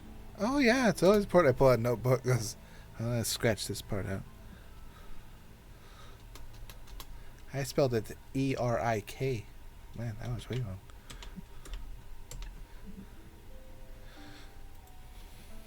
Oh, it's nice talking with you. We could still talk, but I think we're going to go into the planning stages of committing heinous acts of murder. Well, I wouldn't exactly say heinous. We're not going to do anything maiming, but just cleansing. I think would be a more apt term. I'm willing to make it a quick and unsufferable kind of thing, but if I have to, I'll get to work.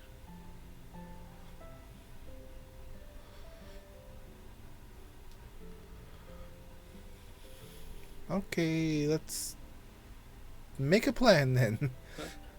Yeah, we'll. I don't know how to enjoy your on life. How do you end a conversation with a ghost? Erica's just sitting here looking back and forth at you guys. Who are you to do this work? No offense, it's just you seem We're very incompetent. Nah, we're just special. We go about things our own special way. I Usually see. a loud and aggressive way. You're the sort of adventurers that just kind of throws themselves into trouble and fights their way out of it. Half of us are. The other half doesn't like it. Well, I...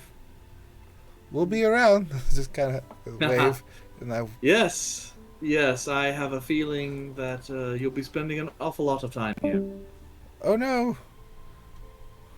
No! Haha! It doesn't say the right name, but it's there. Oh, I got to click again. That fast transition as I got. Oh gosh. Lord Dorg. I'm a What professional. happened? Volred blacked out. Was it just me? Yes.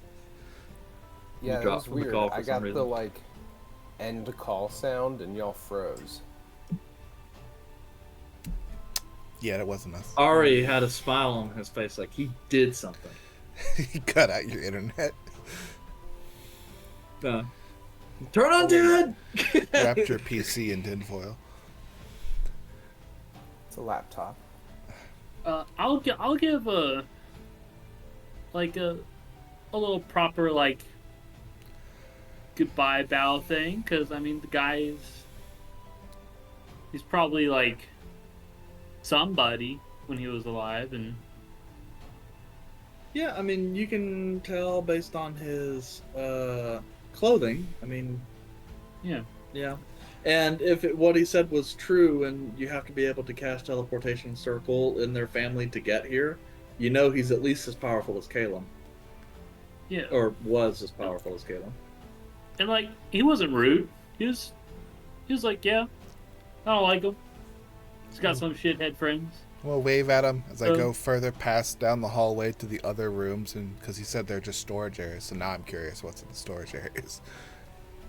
Okay, so you're walking past them to continue on? Yeah, and I'll wave at him like every time we walk by him. Okay.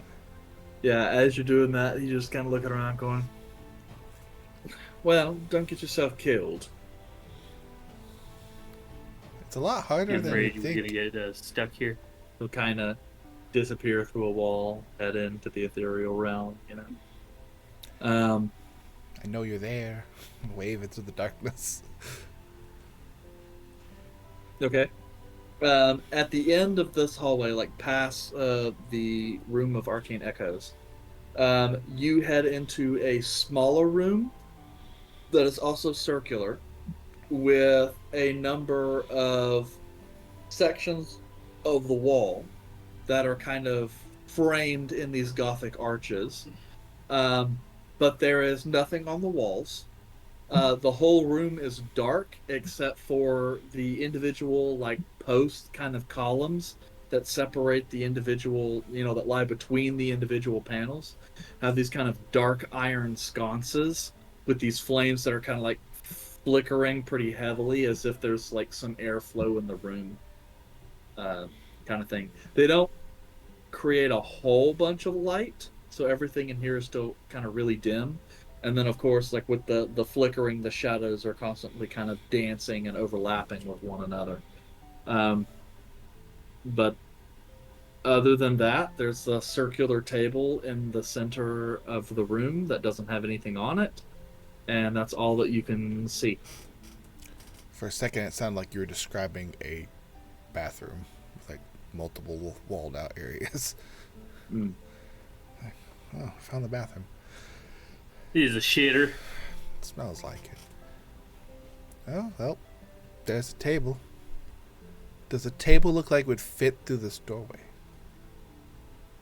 Sure. I mean, the archway is large enough you could drag Okay. the table with you. I was just checking. It's like, how'd they get the table in here?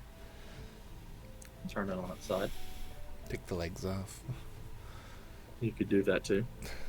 Or, these are mages. They probably cast like a reduction spell on it. Shrink. I like that version better. Like, we're not doing IKEA. We're just gonna assemble it here, move it in later. All right, there's a meeting room down there. I didn't see anything in it. Anyone else find anything cool? Well, like I was saying earlier, I found a little, I guess, a beginner's guide to alchemy. I was gonna check out the room and see if anything matched up. See if there was anyone running experiments over there and what they might be. Probably gonna have Caleb come help me because Good idea. You don't. gods know I wouldn't get anywhere. I don't think that's your forte. No, but it's nice to try and learn. Caleb's helping Kelmac. What do you want to do about our ambush? Booby trap.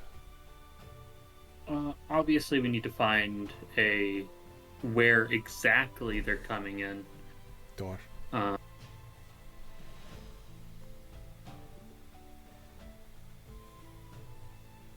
mean, is this where they're doing all their work, or are they doing all their work down down further. They're doing some of it here.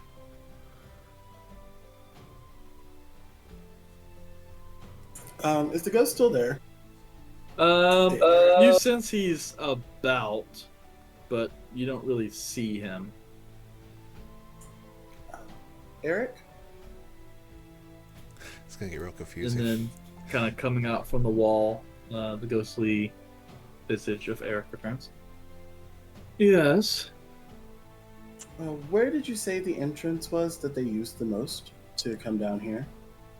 Is it on the other side of where your family members are more prominent? Yes, there's some siege tunnels that they use. That was the more common way of getting in and out. Is that the same way that the leader, not Valus, but like some of the other people who are a little bit higher up, do they take that same siege tunnel as well?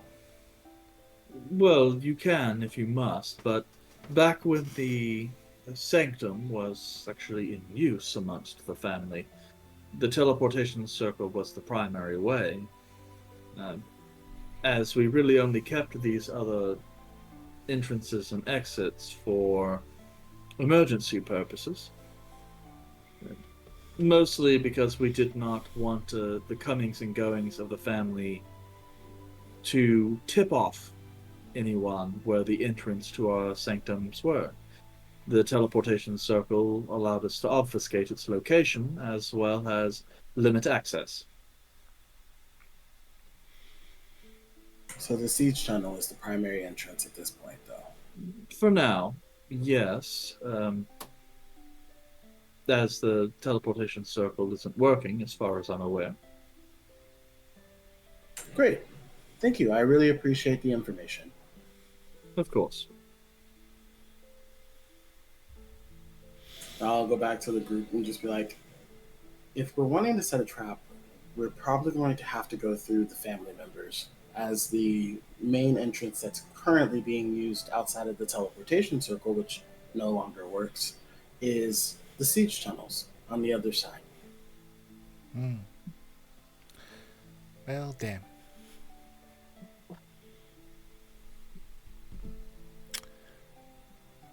I feel like we're forgetting something.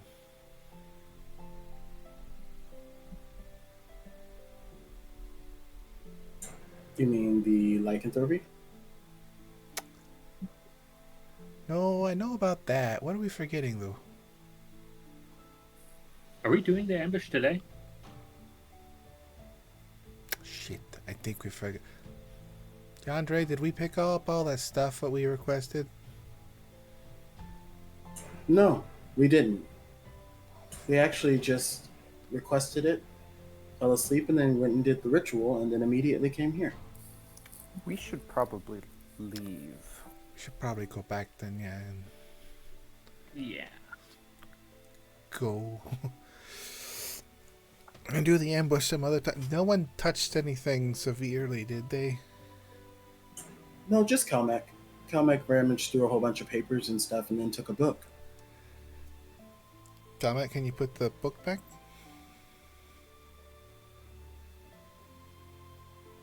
Or put the book back.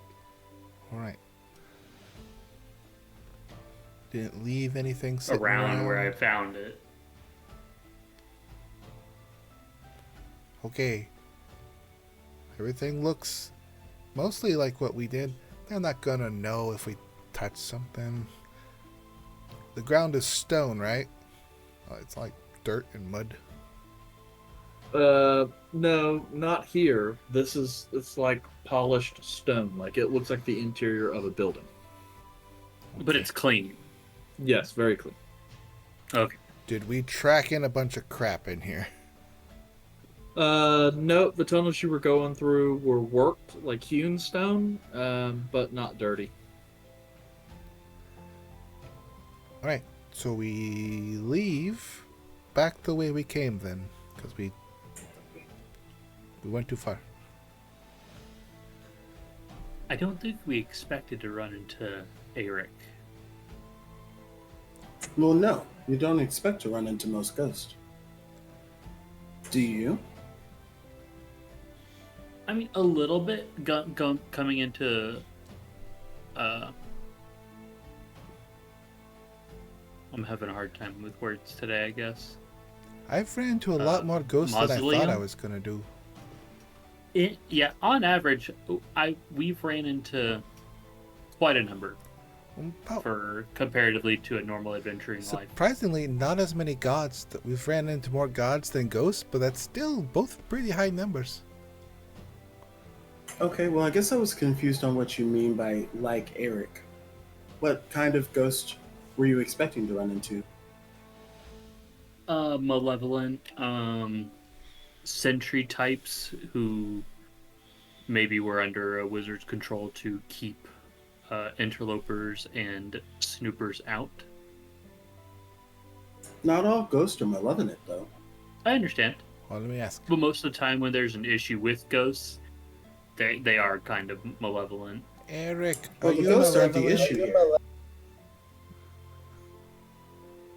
Let's look around. Uh, I don't think he's. As you're kind of going, Eric would kind of say in a disembodied voice, well, I can't say I haven't done things in my life that most people might consider evil. Yeah, but now. But while you're in the ghost body, Do you swing doors open?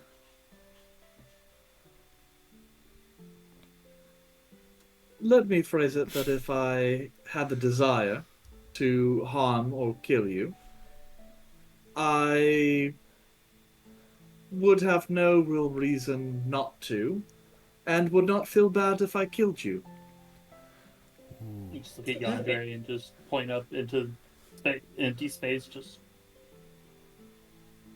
Well, he's not malevolent. It's pretty He standard. just decided not to kill us. reasonable. I decide not to kill people every day, See? Just like normal people. like normal people. But Deciding I not to understand what murder. you. But I understand what you were trying to say, Yandere, and that it's less of the ghost's fault and more of the living's fault, intruding, disturbing, causing issues. Correct. I understand. Should we go now? Yes. Alright, let's go. Kelmick, you did put the book back, correct? Yes. Okay. Caleb, you didn't take any magical items, correct? Yeah, Caleb. Do we believe him? Insight. I'm kidding. I don't believe him. Let's break his fingers. I mean, worst case scenario, we'll be back. As long as you don't take anything that belongs to the family, or else I think Eric will be mad.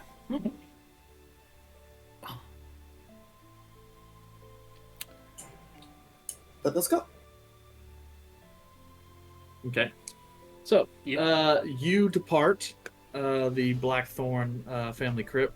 Takes you guys a little bit of time to figure out how to open the mechanism from this side. Use But the window. as you do, well, I'm talking Oh. about the statue.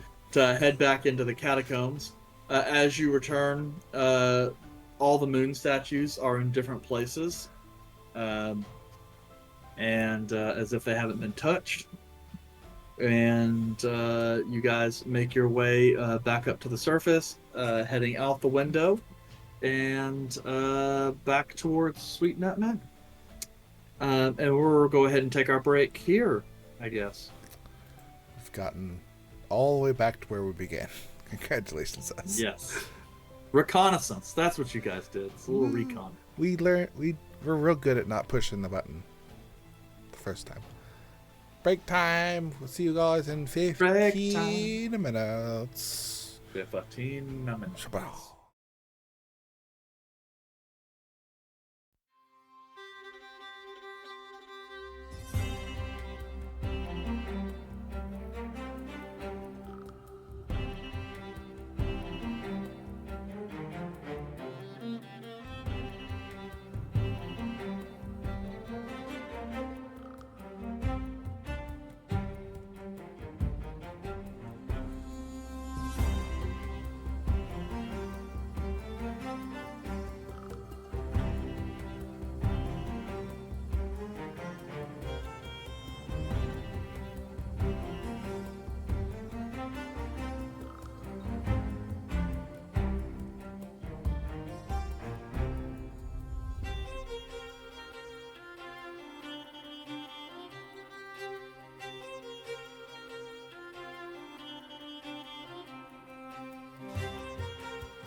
stab you all, kill you all. Ghost I can stabbings. kill work. you. Hey, Ghost guys. stabbed. Ghost Stabbing. stab. Ghost stabbing is hard. Unless you have magic weapons. Which we didn't have the first time we found a ghost, so we stopped. Yeah, that's because you guys are like super weak. Shade of Prevail. I should use more of those. Shade of Cavail, no, we're good. They're gone. They're extinct. They got They're arrested all for dead. tax fraud, and they're all gone now. Yeah. You know, the real problem is they filed as a 501c religious organization when they should have filed as an Assassin's Guild. That's really what their problem was. So That's really their let fault. that. Yeah. So for all of those dungeon masters out there who want to really spice up their game and do something new, make tax evasion and tax fraud a thing. It works in the real world. It works in the fantasy world too. You get bureaucratic. Everybody will hate it. Yeah. That's what I fear about when I ask people about, oh, I want a game about politics. I feel like that's like the kind of thing people think about when I say I want a game that has more politics in it. Well, we had that one, like, 30 minutes to an hour part where someone made a bank account. Talk about last campaign? Nah. Yeah. Bank accounts, man. So much fun. So anyway, guys, hey, welcome back. We left. So,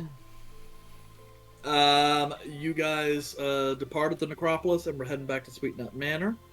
At this point in time, we'll say you arrived just after lunch. Or I guess late lunch, if that's what you're going to say. I'm not sure if you guys are going to stop off someplace and get some food. Just eat some of the food that's at the house.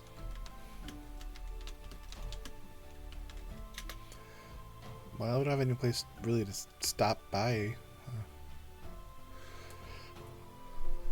So we're just going to chill then, I guess, and wait for someone to come bring you shit. Yeah. Chill back at the Sweet Nut Manor. Okay. As you guys are kind of wrapping up your lunch and it's getting kind of like real early afternoon kind of time, there is a knock at your door, kind of a ring of the doorbell. Octavia, no. I'm not even asleep. I'll go get it. I'm coming. You open up the door and find a young man, you're guessing 13, 14. Hard to say exactly. Kind of short-cut, blonde hair. Looks like he's just kind of starting to grow a little bit of facial hair, but you know, so it looks a little awkward, but he won't cut it because it's like his first one. So it's like Eric's level right now. Yeah, just how he normally ends it. Yeah. Don't be rude. Yeah, well, I really do need to cut it because I always find it so weird because like one side of my little mustache grows longer than the other one does, so just it doesn't look right. And I shouldn't have said that because now like everyone's gonna see it and can't unsee it. I trim that, bro. You know, I've just been living my best neat life, okay? Although I am in education or employment, so. You're right, Eric. I can't unsee it now. Yeah, I'm telling you. I thought about shaving it during the break, and then I was like, but people will notice. Anyway, sidestep. I'd have mine to shave my beard during the break. I was So, like, do it. And just come back so and this shave young them. man kind of turns around. He's wearing these kind of blue and light gray robes. You see the sigil of the Lyceum Arcana. He kind of turns around, and he's holding like this large kind of leather bag, almost kind of like a doctor's bag, but it kind of folds over. He goes, Please come in. Silver Looks like Knights you in the have, Mythal? You look like you have official work to do. Please step inside. I'm supposed to drop this off. I guess that works too. Thank you. Do you need a sign for Yeah. anything? No, I'm good. Here's 5 silver. You see him kind of take it. His eyes go up a little bit, and then you see him kind of straighten himself up a little. Thank you for your work on behalf of the Lyceum. Oh, you're one of the students. Take here 5 silver, please. Go. And he goes and walks off. So, yep. Obviously, making a beeline to the nearest confectionery to buy sweets or something. Get a lot with 5 silver. Yep. And you get a lot Buy a of lot of myself, booze if I especially for The way you said yep reminds me of one of those AI TikTok people, and you probably have no clue what I'm referencing. NPC, Oh my. the NPC TikTok. I don't even have a TikTok. Eric. Yep. I hate that. Yeah. I Ooh. avoid all of that stuff. It reminded me of because, Land like- Before Time. Oh yeah. Yep. Ducky. Thank you for the roses. Oh, Jesus, no. There's no Okay. Wait. there's no bits coming through. You can't. Before Ari decides to murder everyone. So Hey guys, we got a package. yeah, you kind of take the satchel, and you hear like clinking and stuff on the inside. You come and bring it in, just kind of into your little entry area, kind of set it on kind of a little round table that Salusa had kind of acquired. At the moment, it's just got like a little vase with some flowers in it. And you kind of set it down and start kind of unpacking it. There you find 6 vials of this weird liquid that looks kind of like mercury, like a liquid silver. Looks like it's partially mixed in with some kind of oil or something of that nature. It's somewhat sticky. And it's like, okay, all right. You also find 6 vials of this dark purple blue liquid that seems somewhat viscous. And as you kind of, pop the cork on that and give it a little bit of a whiff, it smells earthy and herbal. But it's got a certain amount of pungency to it where you're like, this thing probably tastes awful. So I would assume this is probably the wolfsbane. Yandere shakes like the silver vial, and then this is the potion to help us with lycanthropy, in case we are to get infected with it. And I was like just kind of like looking around, like swirling the bottle around. Yeah, so the dark purple liquid is the wolfsbane elixir, or aconite is how they refer to it. It was just another name for wolfsbane. And then the liquid is actually the kind of oil apply stuff that Izal requested to quick silver weapons. Eee. Huh. Lycans don't like this part. I guess they don't like the other wolfsbane part either, but this is more of a to whom it is sent to. Great. Yep. So this is the stuff that we asked for. Yeah. Good. I did want to ask, we should probably wait till tomorrow to go back. Correct? Yeah, we did waste a lot of time today. Tomorrow would be the best point, because if we go there now, they could be already in the middle of doing the research, and we'd lose the element of surprise for it.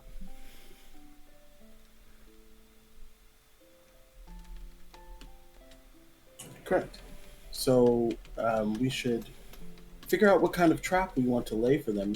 The other thing that we might need to discuss is, do we plan on dealing with the ghosts of the family? I think that comes to,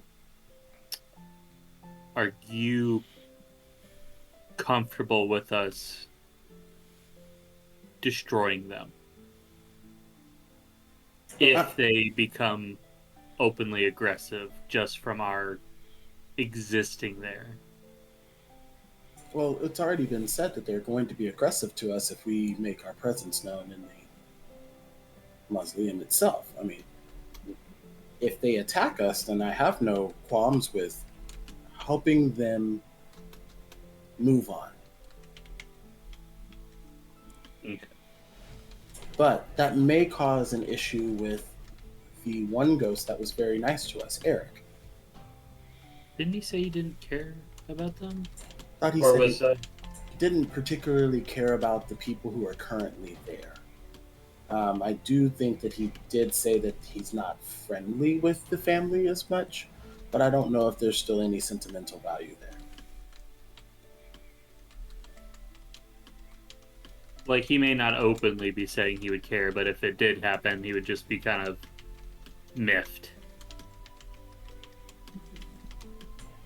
Essentially. But, I mean, it means we're probably not returning back to that location after we take care of business, correct? Correct. And as long as we don't damage the upper mausoleum, the tunnels, there are multiple tunnels that lead into that one spot, the Coterie? So, Coterie. okay. Cootery. Is it not a Coterie? I think they pronounced it coterie, like coat, like a jacket coat.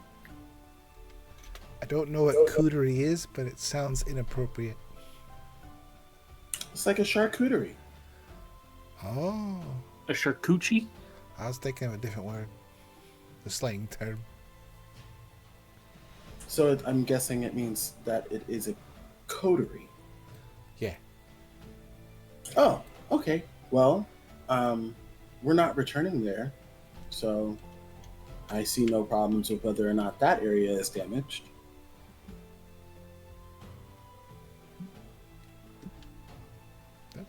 And as far as like the Eric Ghost said, he doesn't really care what happens to the other Blackthorns anyway, so it's kind of a open area.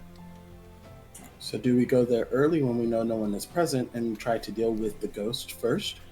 I think it's going to be a very difficult time if we just decide to try to handle the ghost and then immediately try to set the trap and deal with the people.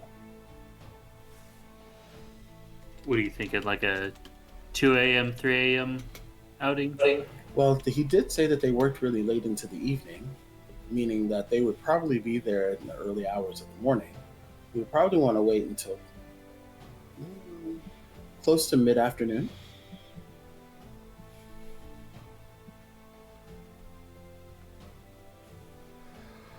Get Or there do early we just enough. try to... Get there early enough, set up the traps, and take out the walking family members, and we'll be have plenty of time to set up for the living ones after that. Okay. And do we wait for the traps to be set off before we come back, or do we leave, or do we just stay and ambush them? Oh, my idea of traps were us. I don't think We are the traps. Yeah, I don't know how to Yes, build a we trap. are the traps. Interesting. But okay.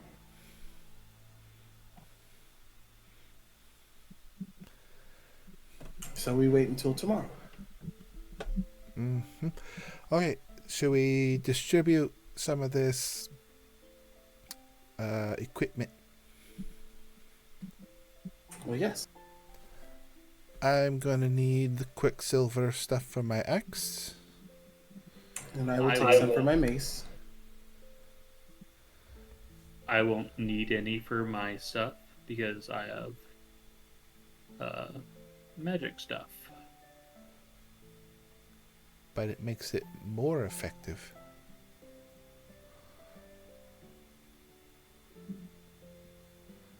Then I'll take the one Okay. and decide which one I'm going to use when it starts. Well, Red, you should be able to coat a certain amount of ammunition with these. Ah, yes. Eric, how much ammunition could I coat? It can coat one weapon or 20 arrows. 20 arrows it is.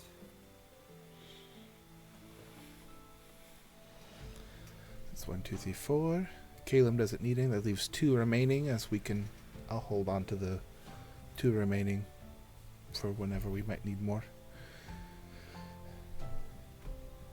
Each of us gets a wolfsbane tincture. Yeah. How does the wolfsbane work, Yandere? Do we just drink it? Do we pour it directly on the wound? I'm pretty sure this is out of character. DM, you said that after we have been infected with like lycanthropy, we're just supposed to drink it. It's gonna taste horrible, but it's gonna burn all of the disease or curse out of our system. It's gonna feel like we're burning from the inside out. Yep. Okay, back to character. Yes, and I mean, you know that aconite is also somewhat toxic. So there might be some lingering, not 100% feel good for a couple days after you take it. So you're gonna drink it if you get infected for some reason, but I will remind you that that is aconite. You might be fine. I point over at Izal, but everyone else might have lingering effects. Cool. So just don't get infected. I'll try my best. Well, they're probably going to go after you first.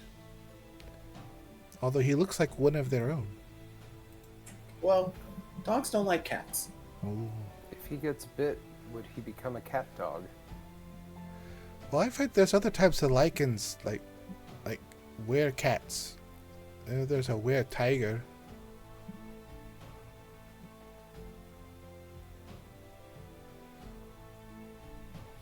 So will they become a rare cat? Humanoid person? Were-liger? Were-liger. That's if it's a tiger.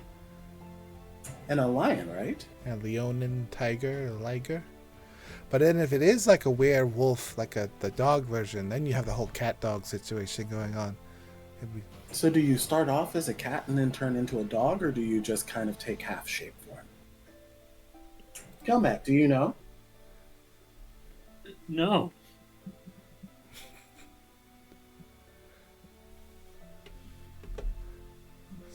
So Eric's just taking notes. Do I like, that's a good know? idea. DM?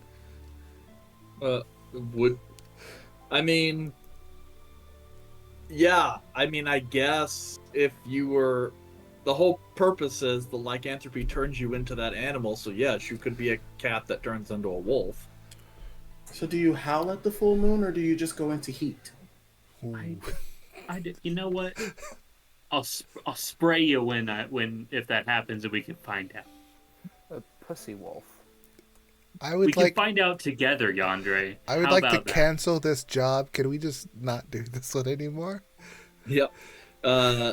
Press J, scroll down, find the quest, click, right click, abandon quest. If this is Baldur's Gate, we could just load a previous save file. Yeah. Which, everyone tells me I should have done that because, I'm playing a paladin, and I made it exactly 15 minutes before I broke my paladin oath. Yeah. Caleb in Baldur's Gate. Well, okay. So try not to get lycanthropy.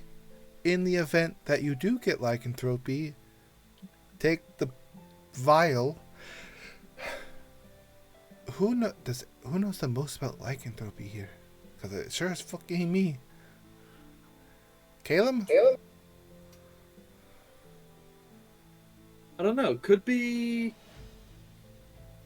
maybe Yandere? Mine's limited to a couple of pages in a book, and it's not about lycanthropy. So I think it would be. I guess that is technically Arcana, right? I was gonna say Kelmac might know something only because of, uh, Soulfire.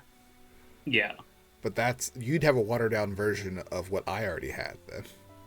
yeah. So yeah, this dude turned into like a cat and just ran around a corner and got stabbed. A couple times. I know from my experience that silver equals bad for lichens. That's the extent. And threaten them with just trying to remove curse. consider- So elementals, fae, and creatures of shadow origin for Arcana. It's like And a I know moon creature. Shape changer. It's a game of who knows more about this thing to make the check. Because I don't know, do you get affected by lycanthropy instantly, or is it you have to wait several days or until a certain time? I don't know. Because the only lichen I know about could change at will.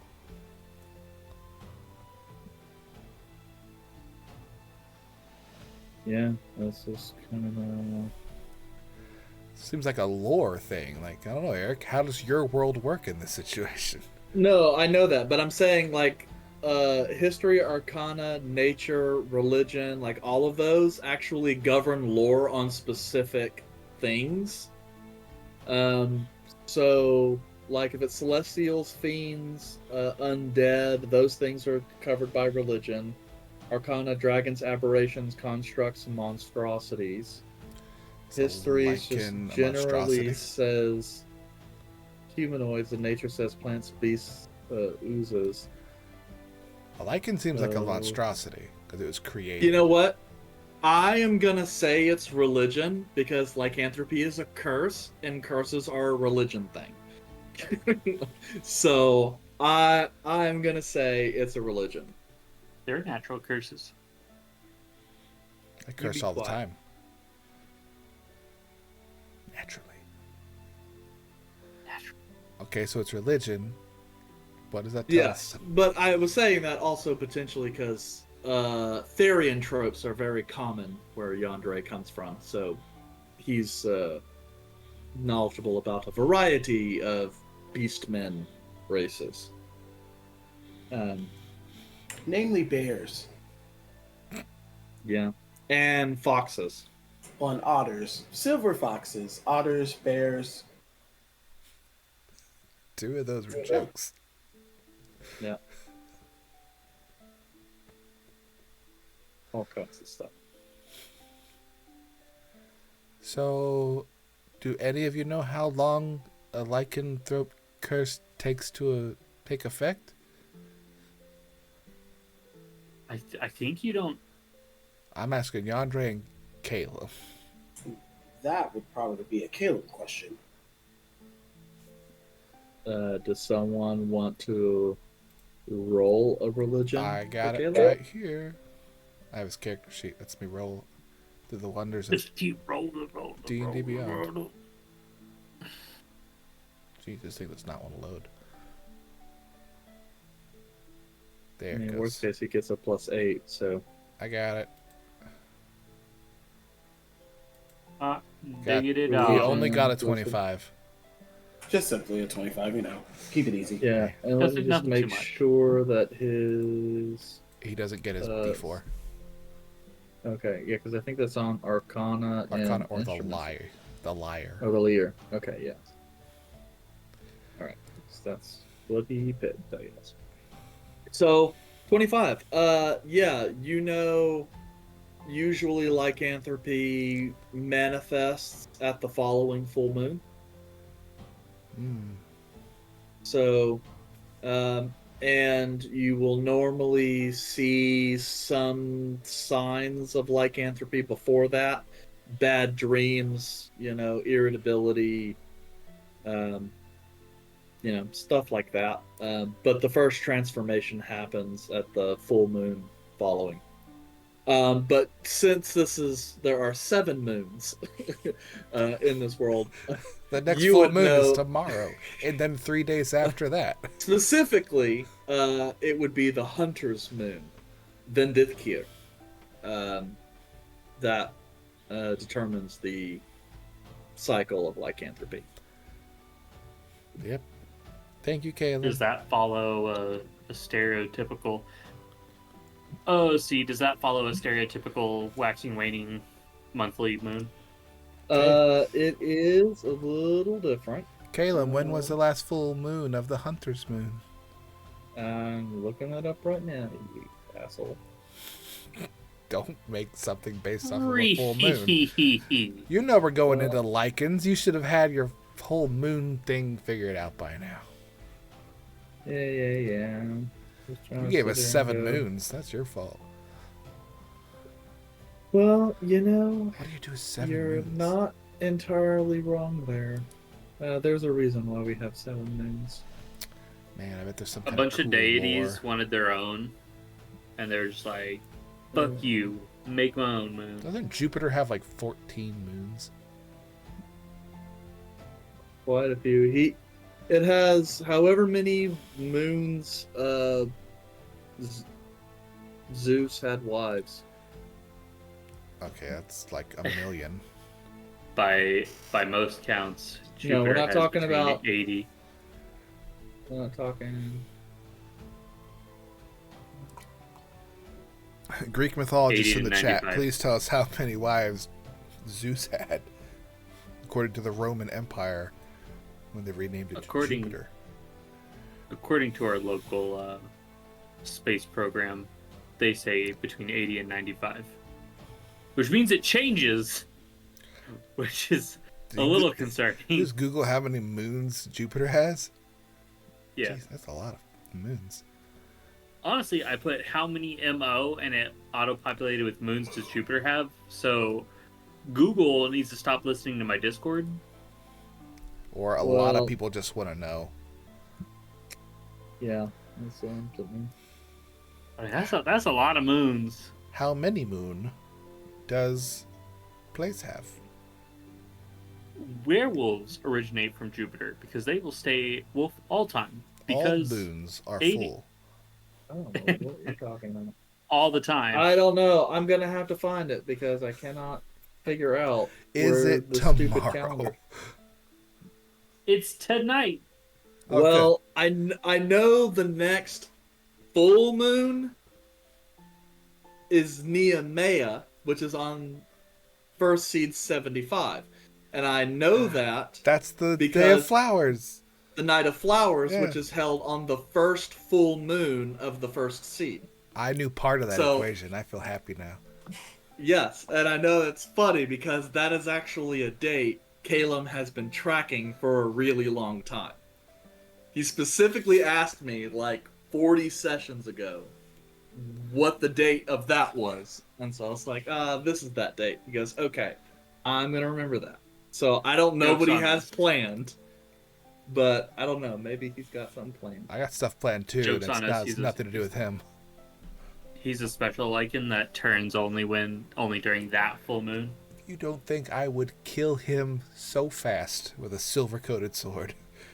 You would Starts changing I'd give him a hug. reckless attack rage. It's like 120 points of damage. Oh, that kills you outright. All right. Okay.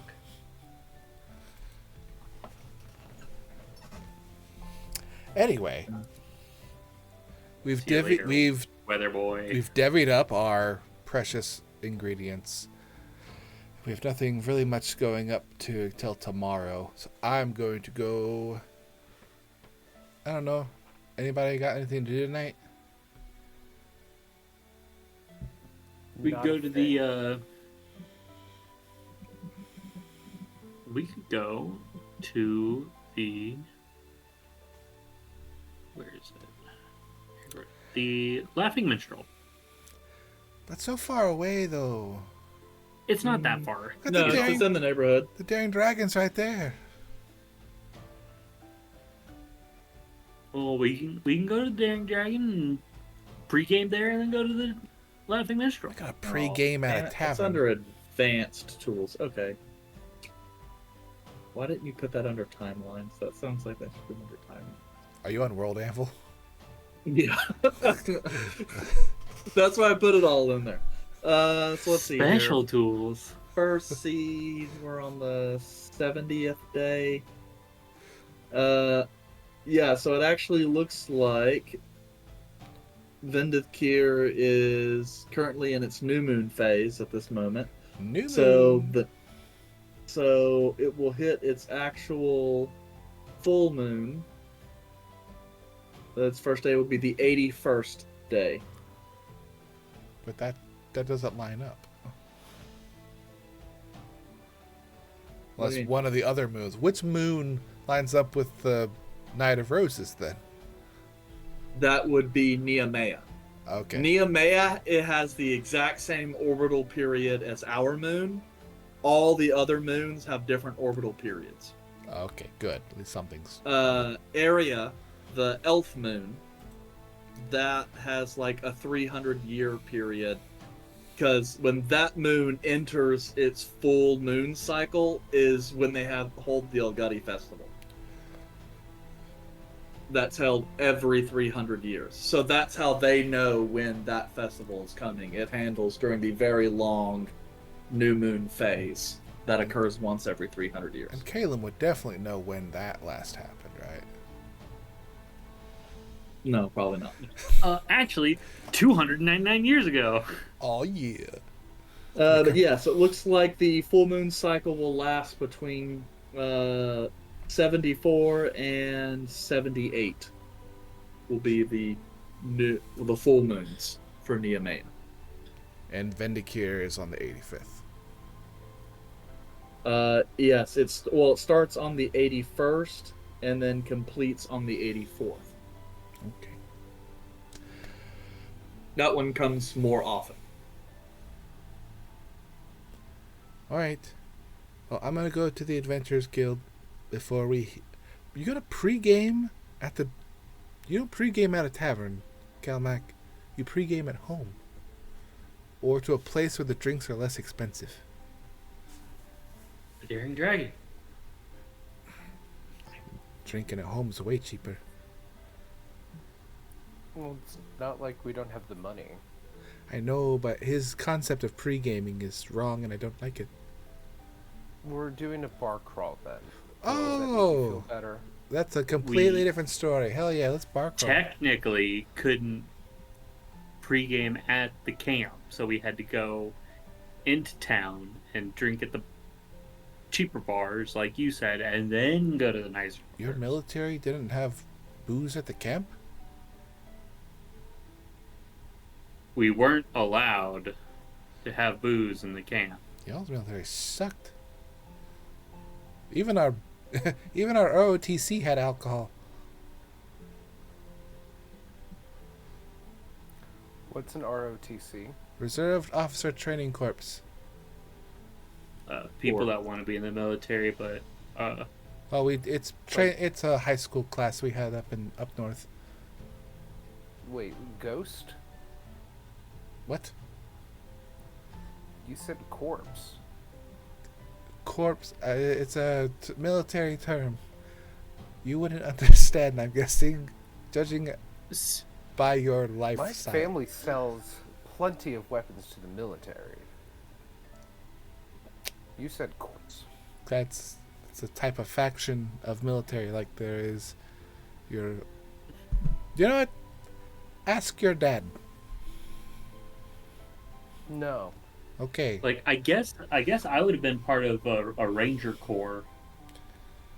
Ranger I'm Corps not a ranger. is a field scout type of thing. How could you be a ranger when you're walking around in plate mail? Did I always wear plate mail? I don't know. Did you? No, because I gave my backstory and it involved that. We're learning a lot about our backstories today in this argument at our home. So, bar Are crawl, we really? pub crawl. We're doing pub crawl. I'm gonna swing by the Adventurers Guild first. Then we'll meet at How many pubs do we know of? The Daring Dragon, the Jovial Bard? Was it? The Laughing Clown? The Laughing Minstrel. I got it part of the way. Laughing Minstrel. What else you got, Kelmac?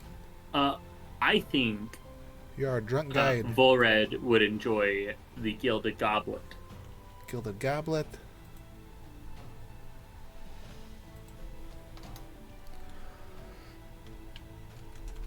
And there are some less notable ones. Yeah, and then there's Saw the my 3 walkabouts. you guys know about over by the Colosseum.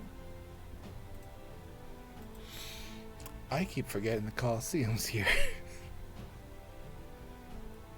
That would be the Legendary Lord, the Hungry Fox, and the Lion's Roar. Let's go. We gotta go to the Lion's Door. Yeah, that's the one that has all the specialty drinks that are named after former gladiators. Yeah. We're gonna. What time is it? Even noon?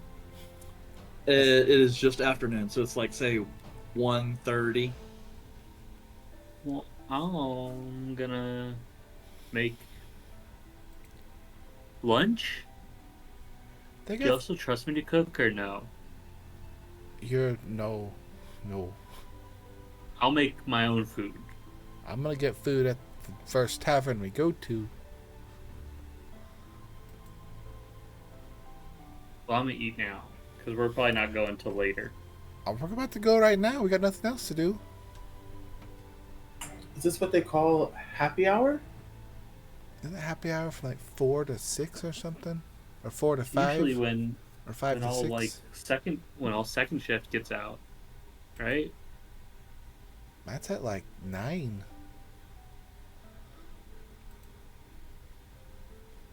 Man, we are all mixed up on our time. Are we gonna go now, or do you want to wait a couple hours for Kelmac to eat some food? We can go now and Kelmac can eat.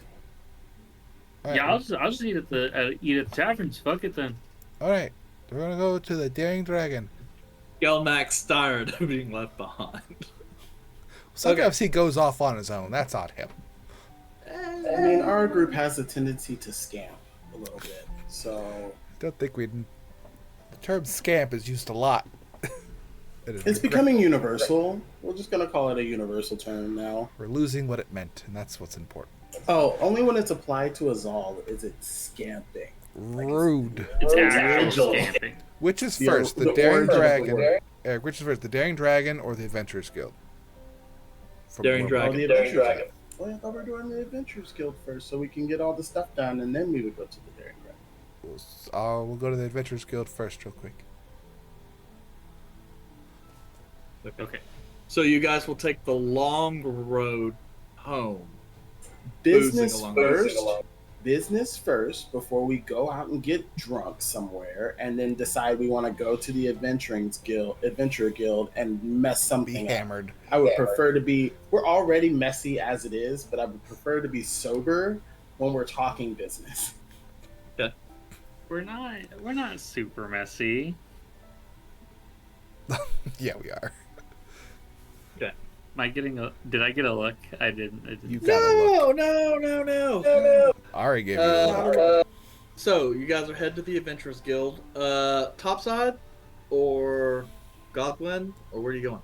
I'll just put it on the Adventurers Guild to see who's there. Okay. So you head into the Adventurers Guild. Tons of people you don't recognize. You head in to the main reception area. You see the large open boards filled with, brightly colored sheets of paper and writing. You look over, to the list. There's a bit of a line present for adventurers trying to pick up some stuff. But there is, in attendance, a familiar clerk. I get in line. Okay. So, one by one, you kind of make your way until you move up to this big, strong, rather tall looking female, kind of glancing down at you. Been a while. Yeah, it's hard to get a hold of you. I haven't been working from this particular location for a little while. Been over in Isgard. I don't think we've been over there yet. Oh, It's pretty, if you like stone. man, got enough of that growing up. What time do you get off? I should be getting off at about 4 o'clock. You mind if you have any plans later on? I don't. Mind if we swing by and we're going just killing time till tomorrow? Wanna go to some pubs? Pay for everything? You wish me to meet your friends? Yeah, I mean, I don't get to spend enough time with you, so any chance I get, so Are we that serious?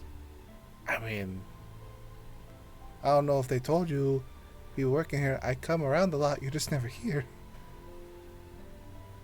Yes, but as you know up north, my people, if you want someone, you bust down doors and drag them away.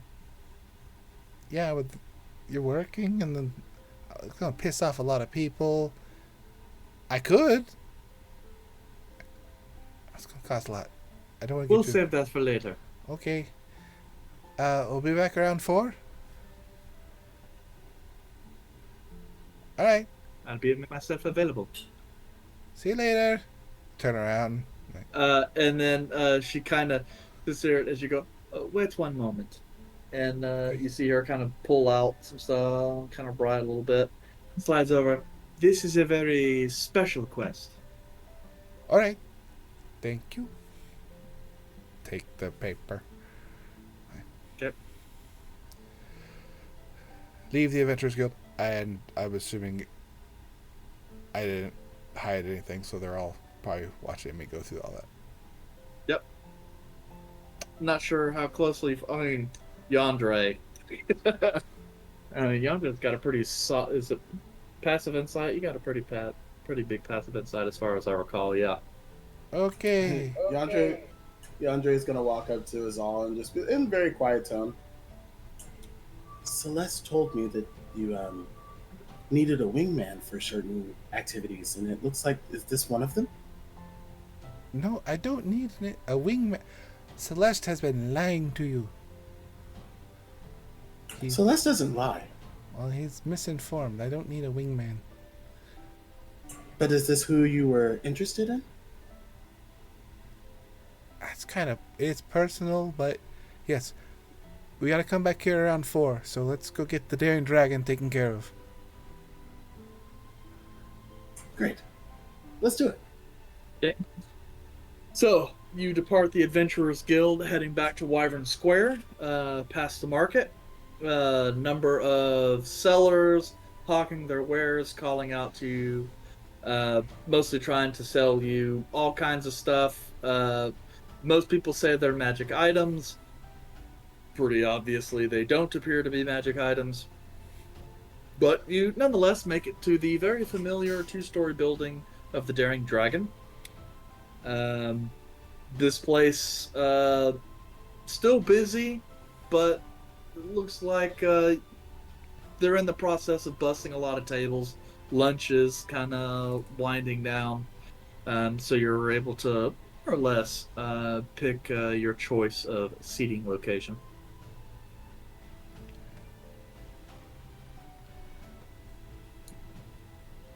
Just pick a booth or something. I don't know. Let's go. Okay. So, Food, picking up- need some. I don't know. I don't like wine that much. Okay. Ale. Volfred, this cognac.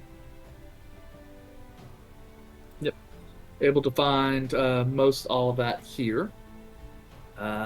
So, yep. Get some food. Talk to anyone. Let me check real quick here.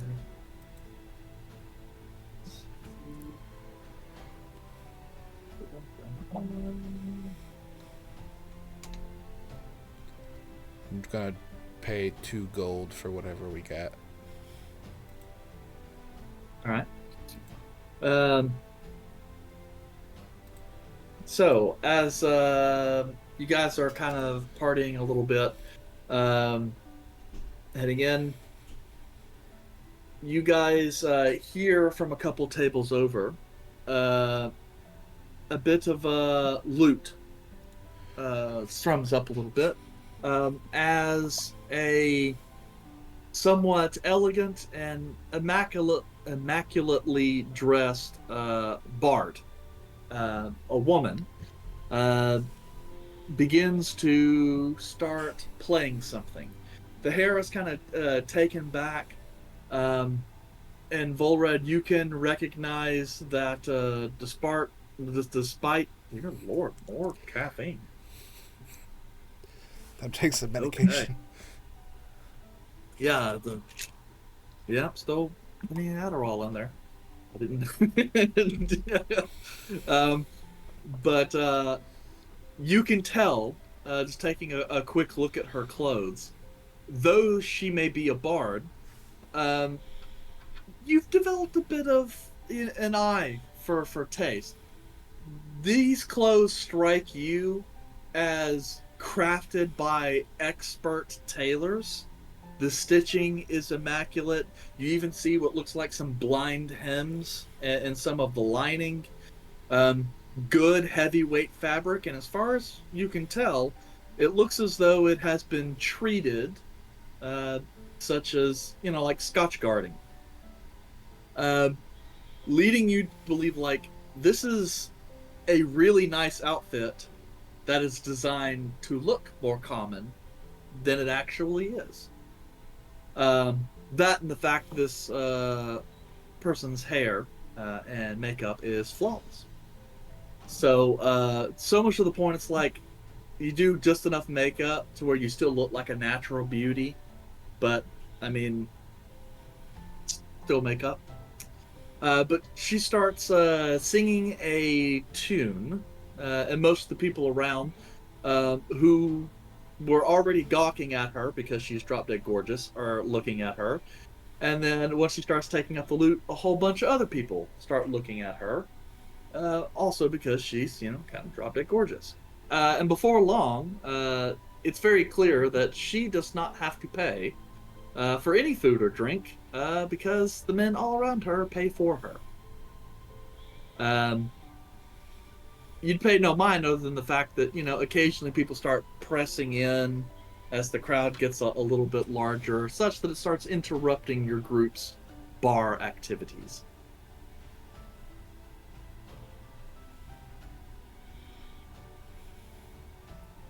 So am I got the hots for her, is what you're saying?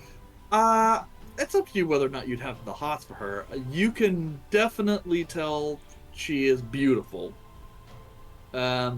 Whether Volred hasn't necessarily struck me as particularly lusty. But,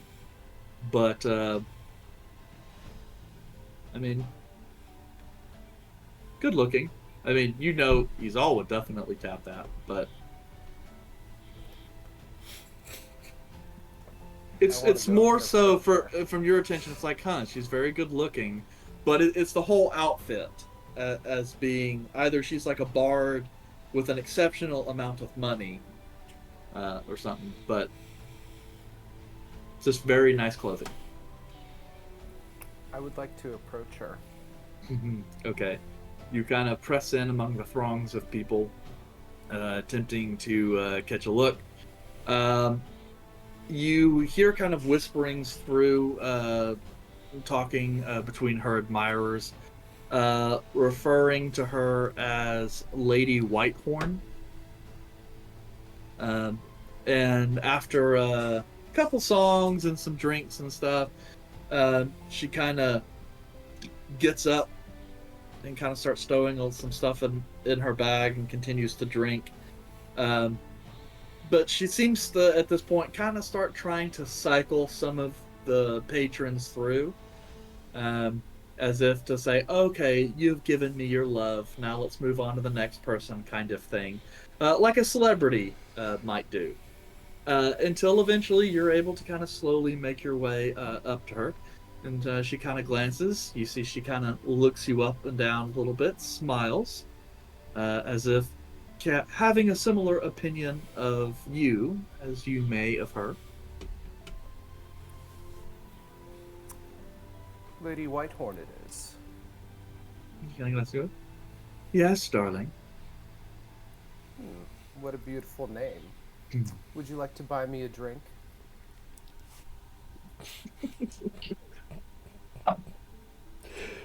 She kind of looks you over and goes, I'm afraid I don't have any coin on me.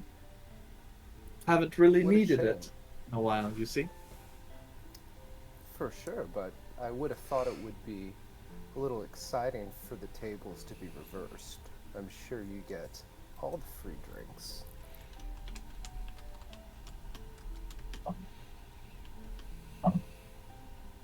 He kind of looks at that a while. I see. Do we have a problem here? Absolutely not. If your answer is no, I can fetch my own drink. But figured it would be a nice opportunity for the tables to be reversed. Well, you're charming, I'll give you that. But, nothing too different than what I deal with on a daily basis. For sure. I've been in the public eye in certain areas. I can understand how it feels.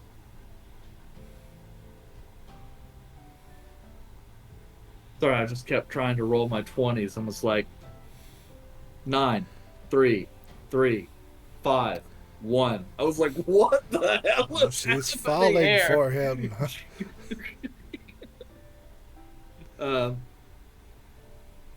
She's kind of smiling.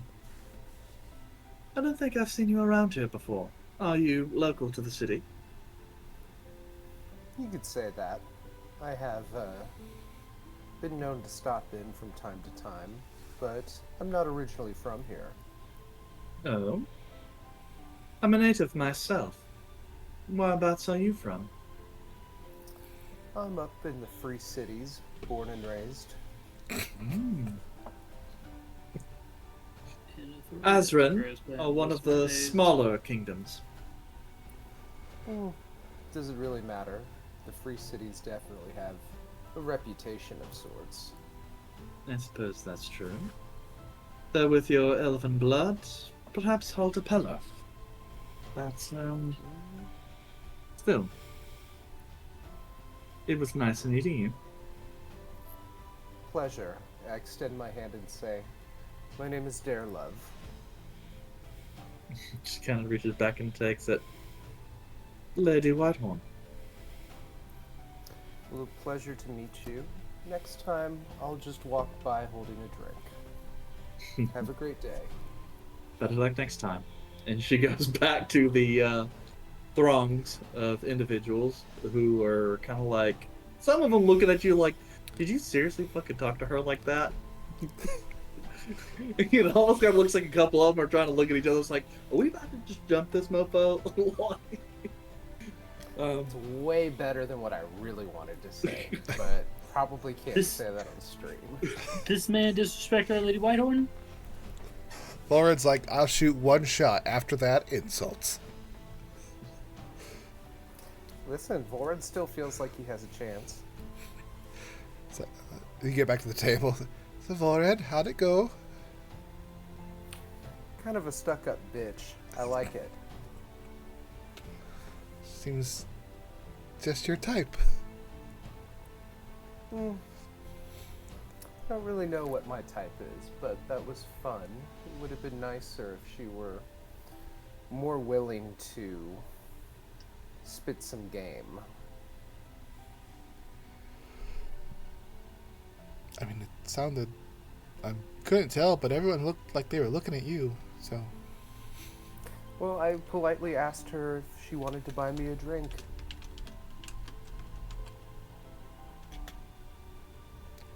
And that's... Is that your typical opening line? No, I usually don't feel compelled to start up a conversation, but I could tell looking at her that,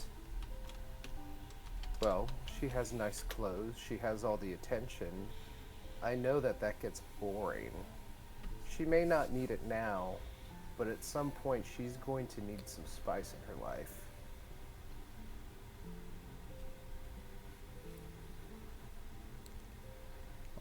Okay.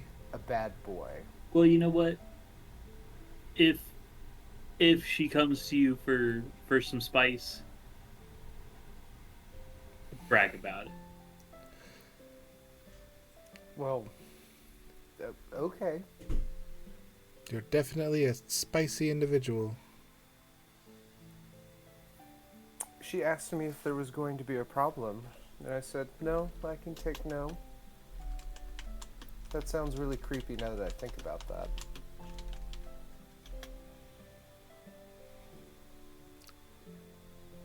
Maybe next time she'll be more open to your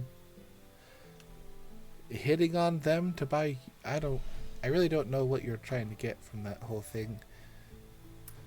Oh, it's reverse psychology. Or maybe that's not the word. But, Hard to get? not really even hard to get. It's... Bullying. No, absolutely not. I just know that... Aggressive flirtation? Wasn't even that aggressive. I asked her, I didn't say, bitch, buy me a drink. I asked her if she would like to buy me a drink. When I was back home and had the attention of everyone, it got boring. All of the... Well, okay. It wasn't always boring. It was quite nice to be pandered to. But most of the people I kind of forget because they just want to, like, give me everything. It's just too easy.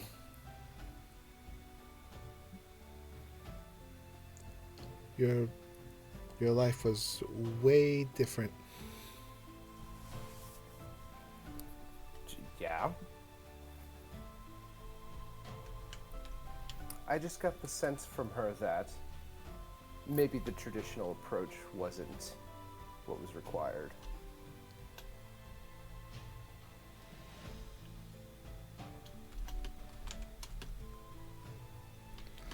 I don't see y'all trying to hit on anyone in here. I have a date at 4 o'clock. You have a date? I think it's a date.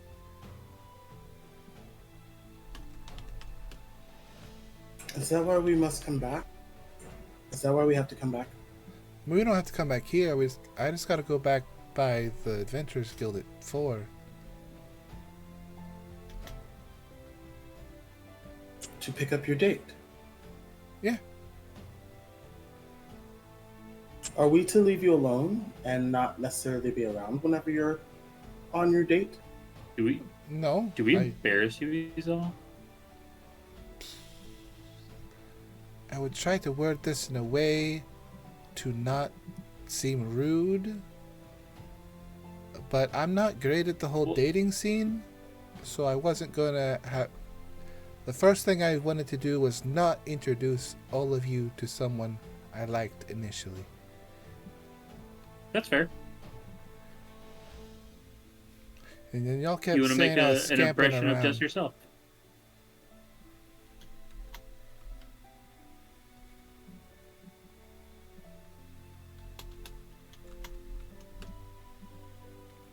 I think initially that was a play on words and then became a ongoing joke, but if it does bother you, I will refrain from making scamping jokes on I mean, I thought it was the kind further of basis. that was kind of rude, but I mean, y'all just making a joke. I'm not gonna start a fight over it.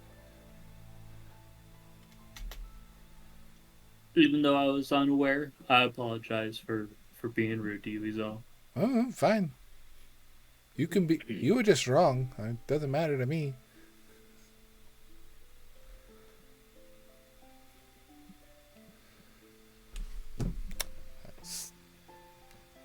So we'll just wait around a bit, get some drinks. What? How long do we stay at a? When we do a bar crawl, how long do you stay at one before you go to the other? I would think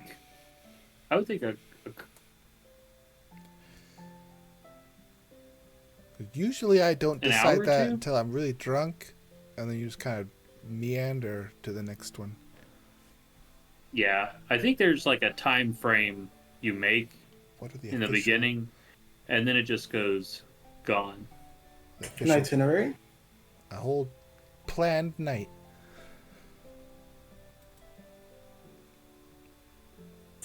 Okay, so we want to just kind of drink here for a little bit and then move to the next spot and then go to pick up Izal State. Yeah. How far? When We is won't 4 o'clock, go. Eric? When is 4? We'll say that's like 2 hours from now. We'll stay here for 2 hours. Watch this. Anyone else want to commit a train wreck? Kelmac, what's your type?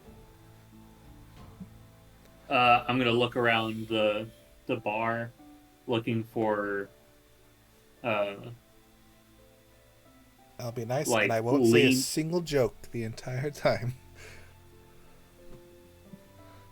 lean strong, Lean and strong. like athletic build. Oh damn! There was this one lady I was arm wrestling the other day that would have definitely fit that description. I beat her though, so she isn't a winner. Well, I mean, it was Just like Kelmecca gambling. like Never seen him gamble. I don't.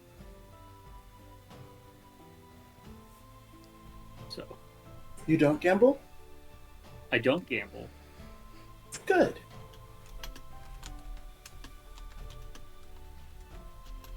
Is there any games that we can play at these bars? Is there some- Plenty of dice and card games. Pot's a pretty common one. But that's only played between 2 people. How do you play that game? Asking because Calum knows. You know, he's all there was this elf woman out in Forreston. I made when we went to go try to make friends out there, and you made some not so friendly friends. She was pretty good looking. I thought we had a good time, but we had to leave, so maybe when I go back. Do you need the wingman? Do I need the wingman? Couldn't hurt, but I honestly don't think so. Do I have game? I don't know. Game? Do you have game?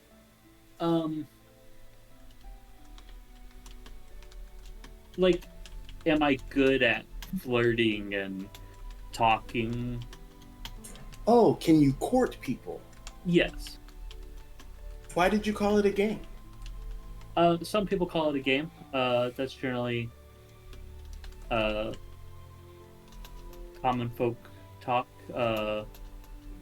Just because sometimes there is someone who will go from partner to partner and treat it like a game, like it really doesn't matter.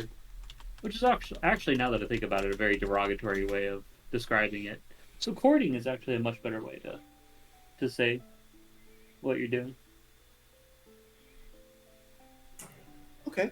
Well, so is it a game to you now, or is it still just courting? Courting. Great. So I will let Celeste know that you need help courting people A because your wingman. game is not as good as it should be. Is that correct? Sure, if you wanna. Celeste loves that kind of stuff.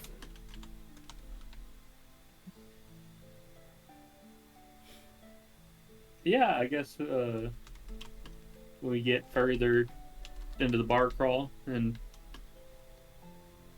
Oh, you need now? Like you would need a wingman now. I can't do that now because Celeste would have to.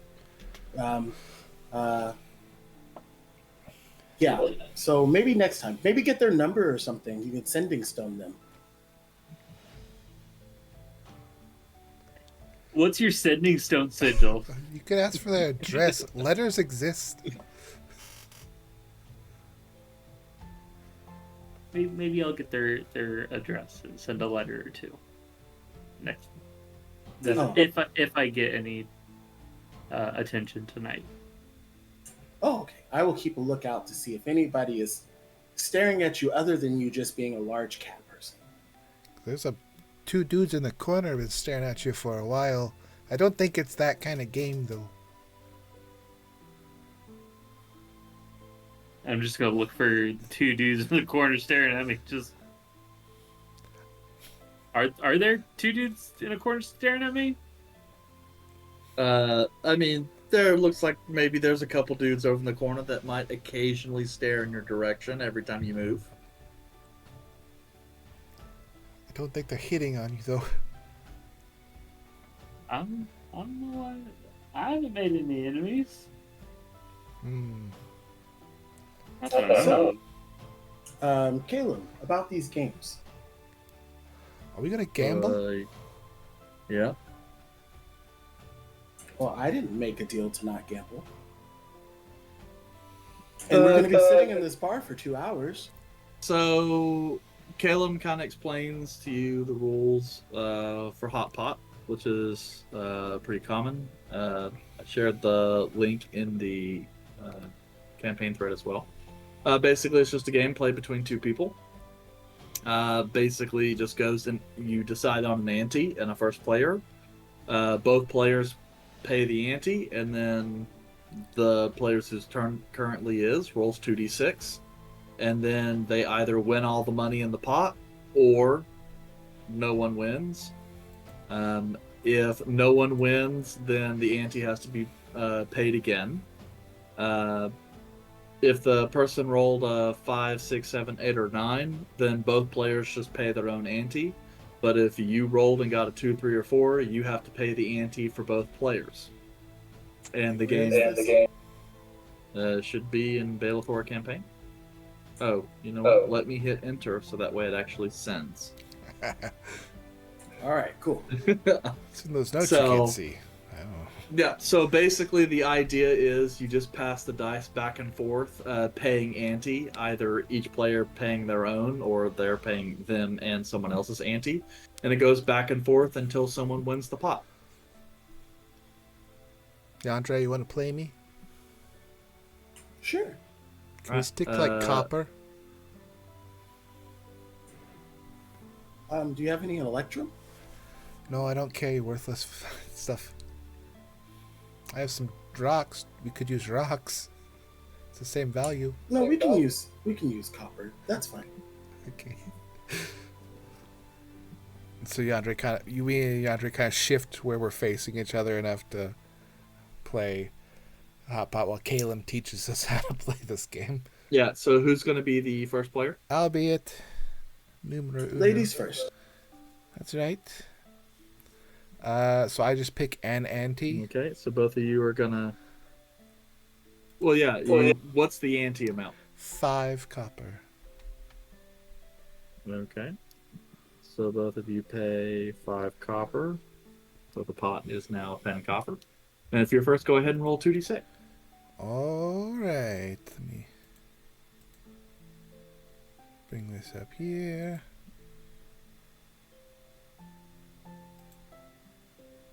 Seven. Okay, so neither player wins, and you both ante again, and then it will be Yandre's turn. 5 again? Yeah. Mhm. That's 10 now. 9. Neither player wins, so you have to pay the ante again. Now we're up to 30 coppers. So it doubles or? Well, no, each time you guys are paying 5 coppers each. All right, so the pot's total. Yeah, so Yeah, it's the 15. pot is 30. 15 each then. Yeah, it's what's in there now. All right. Let's see if we can end it. 7. Nope. I'll be So honest with you, keep going. Caleb and Yandre. I don't know what number we're trying to roll. You're trying to roll a 10 plus. Okay. You want to roll as high as possible. 10 plus means you win the pot. You definitely don't want to roll a 4 or under, because that means you have to pay your ante and Yandre's ante. Okay. Well, up to 20 now. So 40 copper total? I'm keeping track. Okay. Well, 9, so still no. So we're up to 50 copper in the pot. I feel like this shouldn't be this hard. I feel like we should have already I won at this think point. we're Actually, both- no, it's okay. We're both equally bad at this. Or very Well, it good. means that we're both equally mediocre. Ah, yeah, mediocrity. Here we go. 9. Man. Well, this is technically, like, the game is on a bell curve. So, like, 75% of the time is going to result in this deal. It just mostly comes down to who is the first person to get a really good roll or a shit roll, you know? Well, we have to keep playing until someone wins at this point. All right, you're rolling.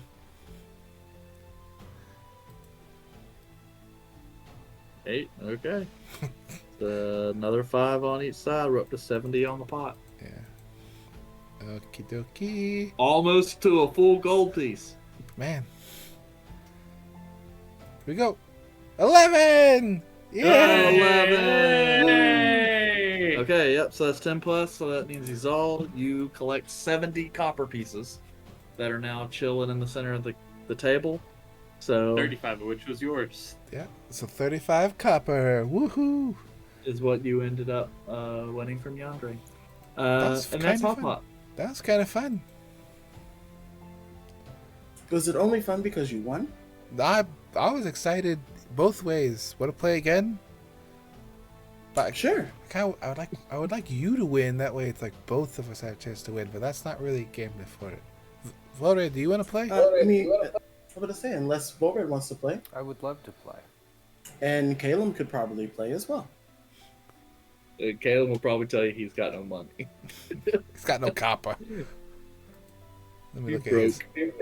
Caleb's broke? I'm looking at him. No, He's not got broke, copper. broke.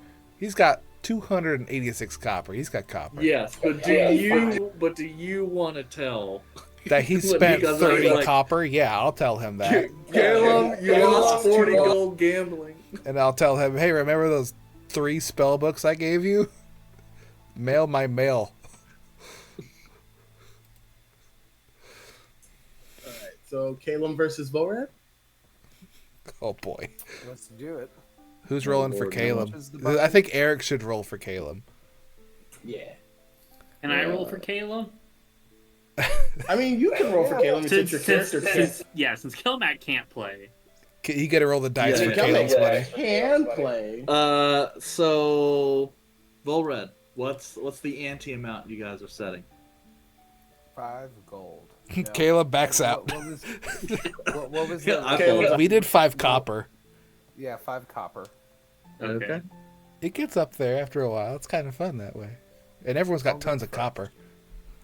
Yeah, Is it 2d6 or is it d12? it's 2d6. It should create a standard distribution, so that's why it's that way. I will roll first.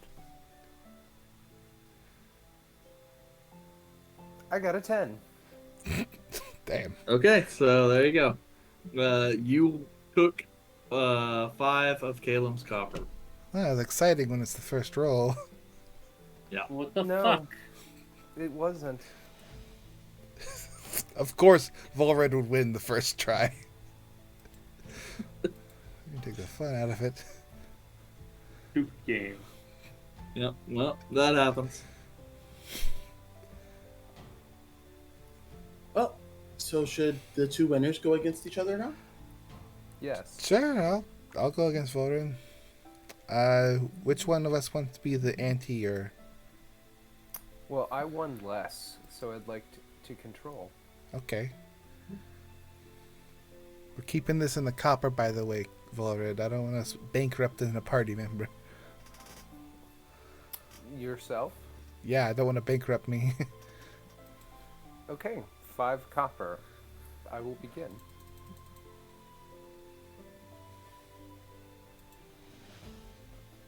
Six.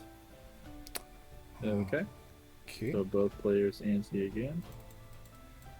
Raising it up to 5 more. How come your guys' stuff doesn't show up in the roll 20? Probably has 'Cause to it's stupid. reset it up. Well, yeah. I got 4. Does that mean I pay for both? Yep. Yep. That means in this next round you have to ante for both So players. I'll put 10 in it. Off to a And great Volred start. places 0.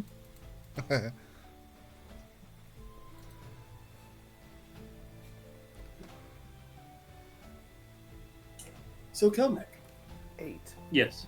Ooh, still nothing. when did your gambling addiction become a problem?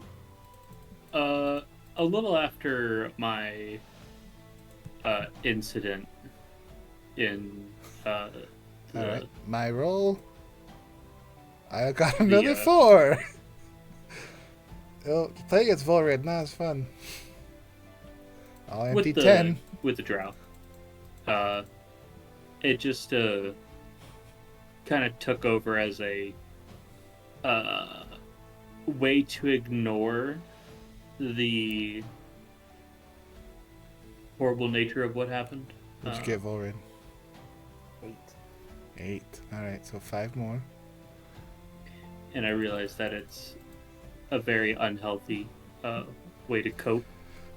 Unfortunately, it was the only way I could think of how. So Let's go! A 9. I tried to replace it with meditations, but I keep myself disciplined by not going back to it, 5 as more. I still view it as a vice. Great. So now you just drink. Good cope. 7. Not excessively, consistently. Alright, the pot. I'm up to 50 copper on my end.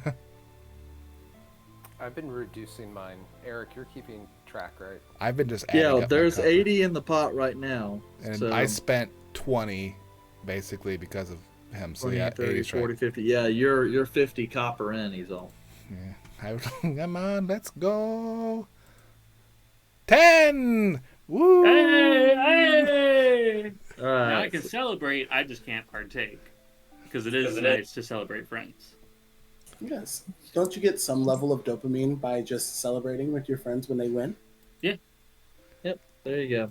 Unfortunately, that means Izal, although she won 80 copper, she only succeeded in taking 30 from Volred. You know what? It's at the end result that matters. And it lasted more than 1 round, so it's kind of fun. What is it Yeah. gambling, Yandere, if I give Kelmac 50 copper to use? Yes, because I still will do the act of play. And what if he loses? Then he has nothing to return back to you. Well, I could be. That's true, because then it would just be considered a donate. He's still doing the act of gambling. Well, are you giving it as a gift or are you donating it to him? Well, either way, it'd still be the act of him gambling it then. Correct, but I just want to make sure I know where your head's at. I just want him to have some fun with it too, but also don't want to tempt him in breaking his Fey pact with you. I'm having plenty of fun watching you roll 4s. I was not having a lot of fun with that, but I mean, I guess if I lost, that would have been fine too. Well, Kelmac, since you shared a little bit about yourself with me, I'll get you a drink. What's your favorite drink? Whiskey with water. Whiskey with water in the cup as well? Yes. So a whiskey water. That Yes. sounds horrible. Is it? Shouldn't you just get whiskey and ice and allow the ice to melt into the water in the whiskey? No, ice hurts my teeth. Okay, whiskey and water. Thank you. So it's a Yandre's gonna go up and order a whiskey and water. there's a lot of things wrong with what you've said. And they slide over a whiskey and a tankard of water. Not really. Oh, no. Yandre slides it back and it's like, no, whiskey or water in the whiskey. And then they slap you. Yeah. Ergo's kind of like got one knuckle over on one hip.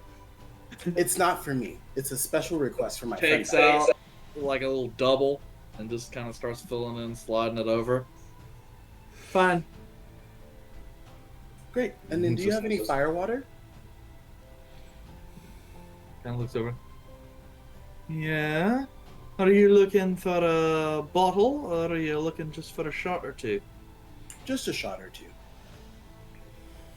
Alright. Goes down, pulls out a couple pops, pulls out fire water, lines up the shots, pours them in. And how much do I owe you?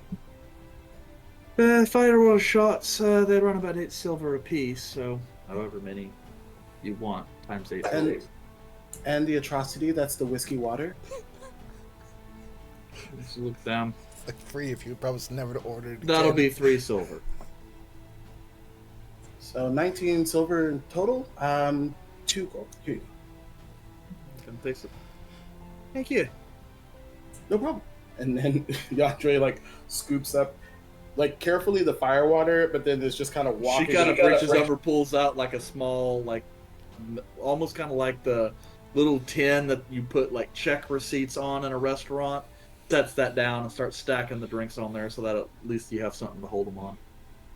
Oh, thank you. I didn't really care if I dropped the whiskey water, but I appreciate you giving me the tray. I would Just leave it on the encourage you. table when you're done. Okay. And then walks back over to Kelmec and sets the whiskey water in front of him and just kind of stares at him while he waits for Kelmec to take the shot. I'm staring at him too.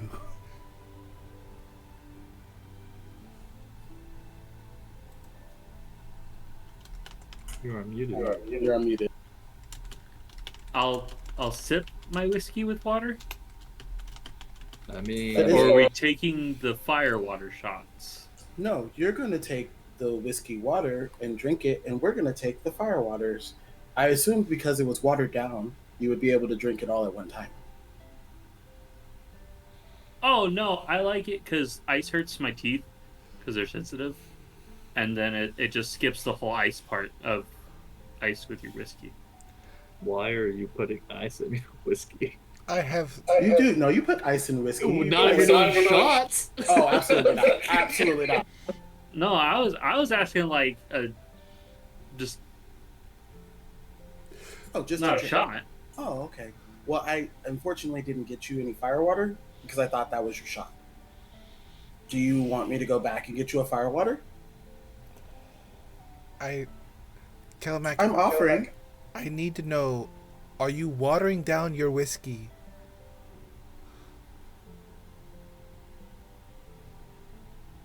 I think we asked him too many questions at one time. First, Kelmec, would you like for me to get you a fire water so you could take a shot with the rest of us? I very much would like fire water to take a shot with my friends. Great. I will make sure I get you one. And now you can ask your question. And I set the tape, like all the stuff on the table, and go back to the bartender real quick. Are you? Do I always water down my whiskey? I want to know why. Because it skips the ice part and cuts the sharpness of it. That I don't know how. Why? Because I like it that way.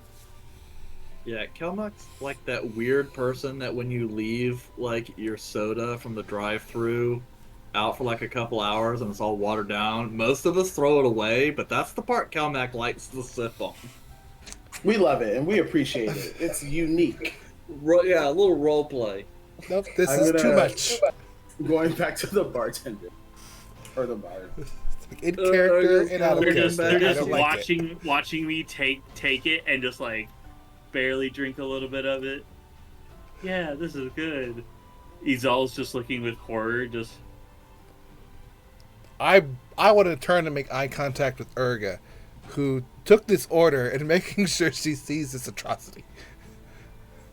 Yeah, she doesn't want to Coleman look. doesn't have any concern here. Drink what you like, buddy. It's exactly. Urga? half Yeah, whiskey. Yeah, Sorry, I'm gonna need another fire water. Just one more shot. Can you just like a little extra water in there? because water doesn't go in there in the first place. Oh, well, can we pour a little water in the fire water? It's for the same person that we were talking about. She's kind of like looking back over the group, you know, kind of like catches the thing of his all. Just kick him out. Don't let him in here ever again. No. This is for the Leonin fellow who's wearing the full plate, yes? Yes.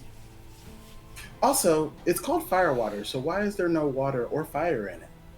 It's called fire water because it burns when you drink it. Okay, great. And kind of looks over. Like you had water. Please tell me that that compatriot of yours isn't one of your frontline fighters.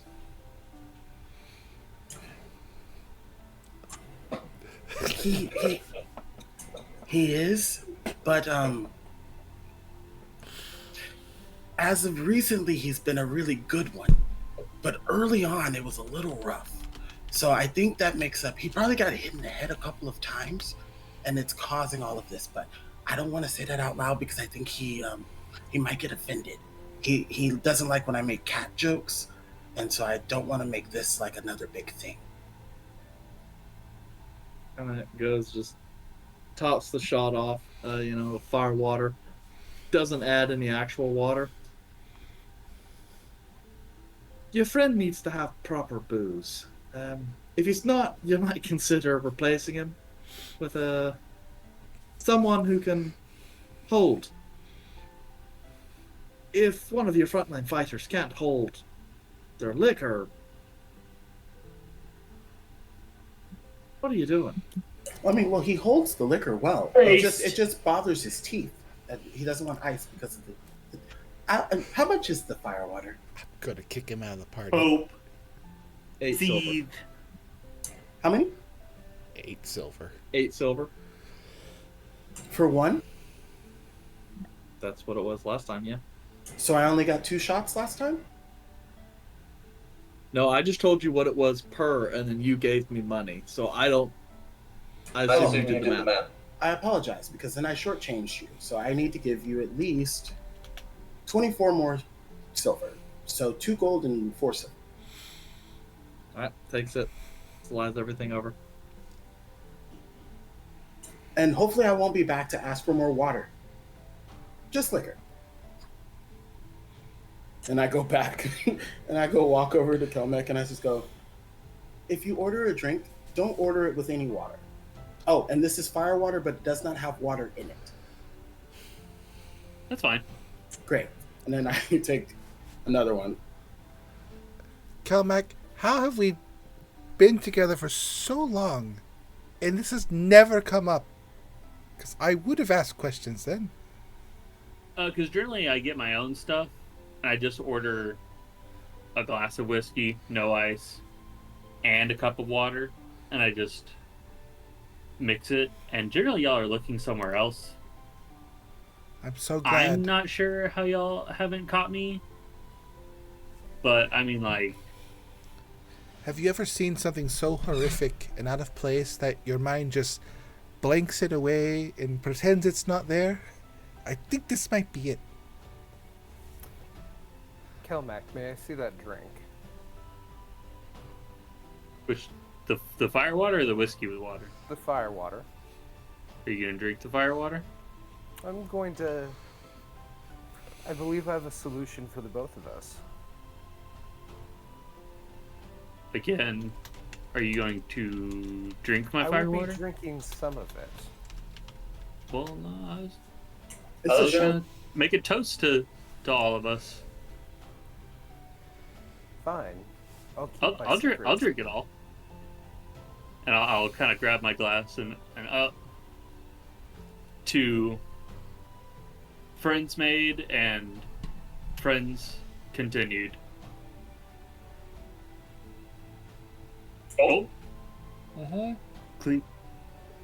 I'm just holding nothing because no one asked if I wanted to drink. I got you one. Everyone got a fire water. Oh, I was disassociating. Oh, and Kelmek, you don't have a choice because we entered a fairy ring together. We're friends. Stuck. You're stuck with me. Like forever? At least until you die. There's so much. I'm upset. I'm physically upset right now. And I'll just like down the shot real quick, and I'll just like I know. that's why I water down my alcohol. I was going to help you dilute it. It's Just why? it's okay. Just drink Let less him drink what alcohol. he desires. That's why I water it down. I don't want to. I feel sick. Well, don't get sick. You still have a date to go on. You do still have a date to go on, and I promise, if we are at the same establishment, I will not let you see me water down my alcohol. Gonna request No. you sit somewhere else. I understand why Celeste said that you needed a wingman. What? I'm fine. What is this? Oh, I thought Celeste said that you all needed wingmen. I'm good. I'm fine. That's debatable. You're all single. Okay. That When have we had time to carry on relationships? Ask these all. I am trying. It's very hard to coordinate schedules. And did Eric just do a fake tear with his finger like this? You jerk. Yeah, buddy. Vora does have a point. Our moving about does cause extended courting sessions to not work properly. Well, is all scamps, and she does it successfully. I don't We like Do the you terms. think I'm in the emotional state for a relationship most of the time? You just have a little extra baggage, but that doesn't mean there's not someone out there that can help you carry it. Calmac, there's no hope for you after they see what you did today. You're fucked. Yeah, that's a lot of baggage, Kelmek. You water down your liquor. That's just. You should look for like a priest. They might Does turn no a one- blind eye to it. did none of y'all ever do that on extended expeditions? No, we just brought enough To alcohol. make your alcohol last longer? Well, to make alcohol last longer, but not for the taste. Well, it becomes an acquired taste. I don't want Can to you acquire. deacquire it?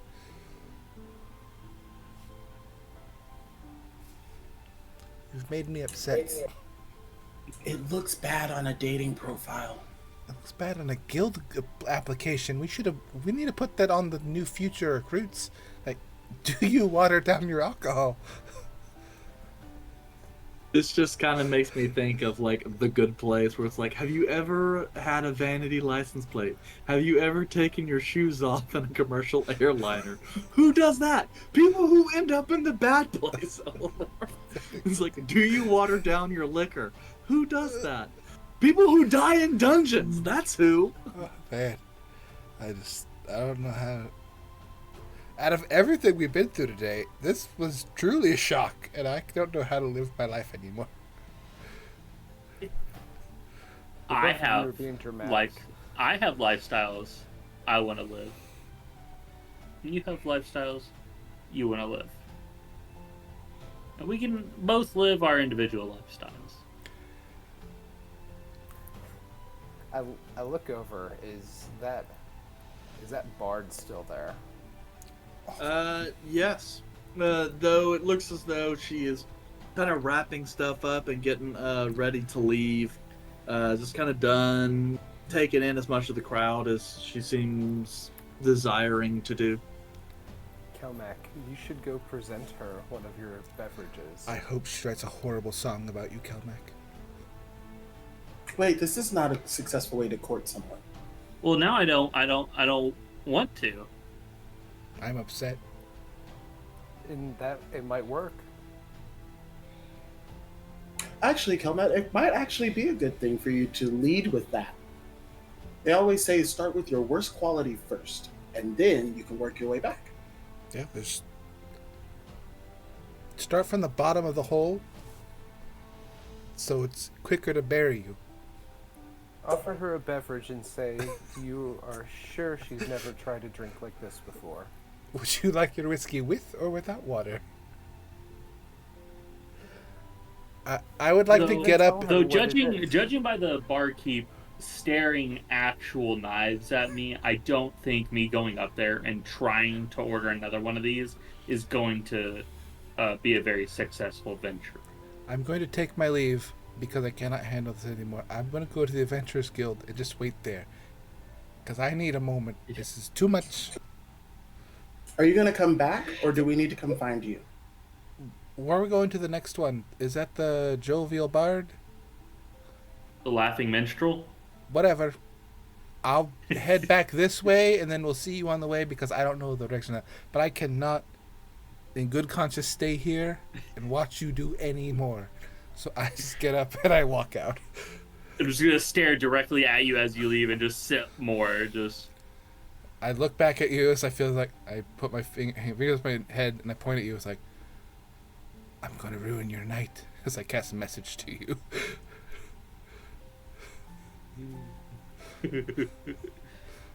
I leave. Man. I've had enough. I can't do this anymore.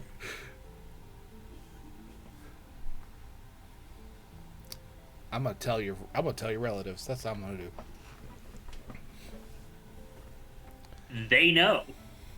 And they don't even like it. No, Right, now the rest of you? At this point, it would just be Yandere probably just drinking just to drink at this moment. And I would assume we probably just wait for Izal to make an appearance if she does. We'll get That's at least my side. I will take whatever drink I'm drinking and drink approximately half of it. And then I will pull out my flask and pour the liquid in the flask and sip on the drink. That's an appropriate way of cutting a drink with more alcohol. And I'll say, Kelmac, this isn't very good, but I respect you for having different taste. Volred, the Yes. flask you poured it out of was cognac. So you cut your liquor with more liquor? No, it wasn't. And then I pull out an identical flask and say, this is my cognac. Are they both filled with cognac and you just lying? Both filled with cognac. This is No, expensive. one of them's filled with water. He thinks it's water. In truth, it's Everclear. I can't taste a thing. I'll try it. No, Is it it's water? actually water. Do you think I'm always sipping cognac all day? So you keep your water in a flask instead of a water A skin. little, yeah. It's Water- more convenient. Water skins aren't fashionable. He can't be seen with one of those things. What does he want to Yes. walk around with an animal stomach sewed together and stopper in it? Outrageous. It's ridiculous. Do you not hydrate? Any of you? I'm I just hold up my whiskey water, just Fuck you. Well, the rest of you. I'm not No, there. Reggie reminds me to drink water every morning. Trading swigs with water keeps the skin well conditioned. Is that? I don't know if we. Well, it does look good now.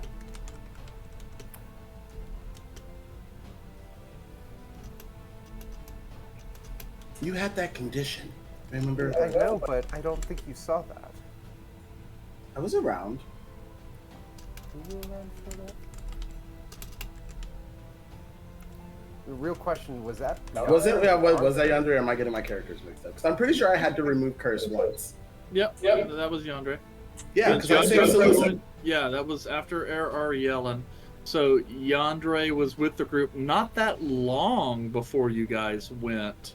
But yes, Yandere has been there. And then I think I was Oh, absent when the whole cleansing happened. But I was there whenever we saved Seleucid. Yandere was there for saving Seleucid and getting rid of the homeboy. What's his face? yeah. I I was mean, there I know for that. you saw some of because my back still had, Yeah. but you didn't see Beef Jerky Boy. Well, it was still part of your skin.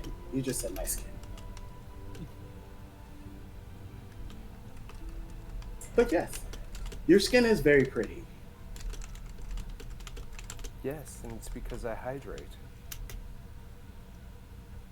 Well, if it's any consolation to you all, probably later tonight I will stop watering down my liquor after I've gotten a bit buzzed.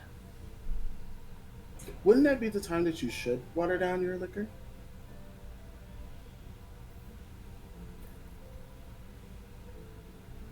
No, not in this case, because I want to see how this turns out. I make friends. That's me talking out of character. That's not. Yeah. So the evening continues on. Drinking Probably food. and bar crawling and foods and dates and such until the evening wraps up with you guys returning to Sweet Nut Manor. At least those of you guys who are returning, and not sure if maybe there's some late night whatevers. But you guys will return to Sweet Nut Manor and attempt a long rest. And I guess we'll go ahead and call it there for chapter 93. I like how we just glossed over all of my night, which is perfect for me. I know. It's just, Yeah, well, I mean, we can pick that up next week. I'm just saying, I was like, we're getting close to time, and I'm not about to tack on another 45 minutes. What? Onto this session. Join us next session where Visal goes on a date with the rest of the party there. Yeah. So That'd be horrible. this Thursday, Adjacent with Jace. Yeah, my show at 8 p.m. Central, where you can ask questions about the campaign, directed directly at the Gus or myself, or just D&D questions in general, and I will answer them with the guest, who knows? It was Aaron last time, but I had backed out. Yep. And then in either case, next week, Tuesday, 7 p.m. Central, we will be back for another episode of Adventures in Athoria with our group of the Silver Knights of the Mythal. And in the Slack, we should have access to all of our... Not Slack. Oh, man. Slack. In Oh, the Slack. chat thread, there will be links to all of our, YouTube, I don't know how to do social that media, anymore. all that kind of stuff. That's not how you do it. I don't know how to iSocial it anymore. Oh well. I'll figure It's out. just a Nightbot thing that you slash. But yep. So anyway, Remember, water down your liquor. Is it that one? uh, Hold on. There's people in the chat who to help me out here. Now that I do it. It must not be hooked up anymore, which means I have to go through and hook that back up. So this Thursday at 8 p.m. Central, 7 Eastern. Or next Tuesday at 7 p.m. Central for the next episode of Black Tower Stories. It drinks the water from the skin, or else it gets the hose again. yeah. This is what happens when we just peter out drinking during the session. The first half of the session was dungeon delving, and then we quit as we left and did other things. We didn't get our materials. We didn't have our materials. Because we're no stupid. No, It puts the watered down alcohol in the basket. The lotion. well, that was the situation where you guys were like, "Oh, we're gonna go do all this stuff," and we then forgot. I gave you guys a week, and then it's like you guys just didn't remember. But no one got on until like right before the session this week, so it's not like we usually have some kind of a recap to get everyone caught back up mentally. Stupid. But that didn't happen this week, and I'm physically upset with Kelmac. So good night, everyone. Until Thursday for Jason with Jace. Hopefully Aaron's available because I have some stern opinions. You have some stuff to discuss. Everything you were going to discuss, into the trash can. Liquor. Into Thursday. Liquor is the new series of questions. Good night, everybody. Thank you all for showing Good up. night. Bye. Where's my button? Bye.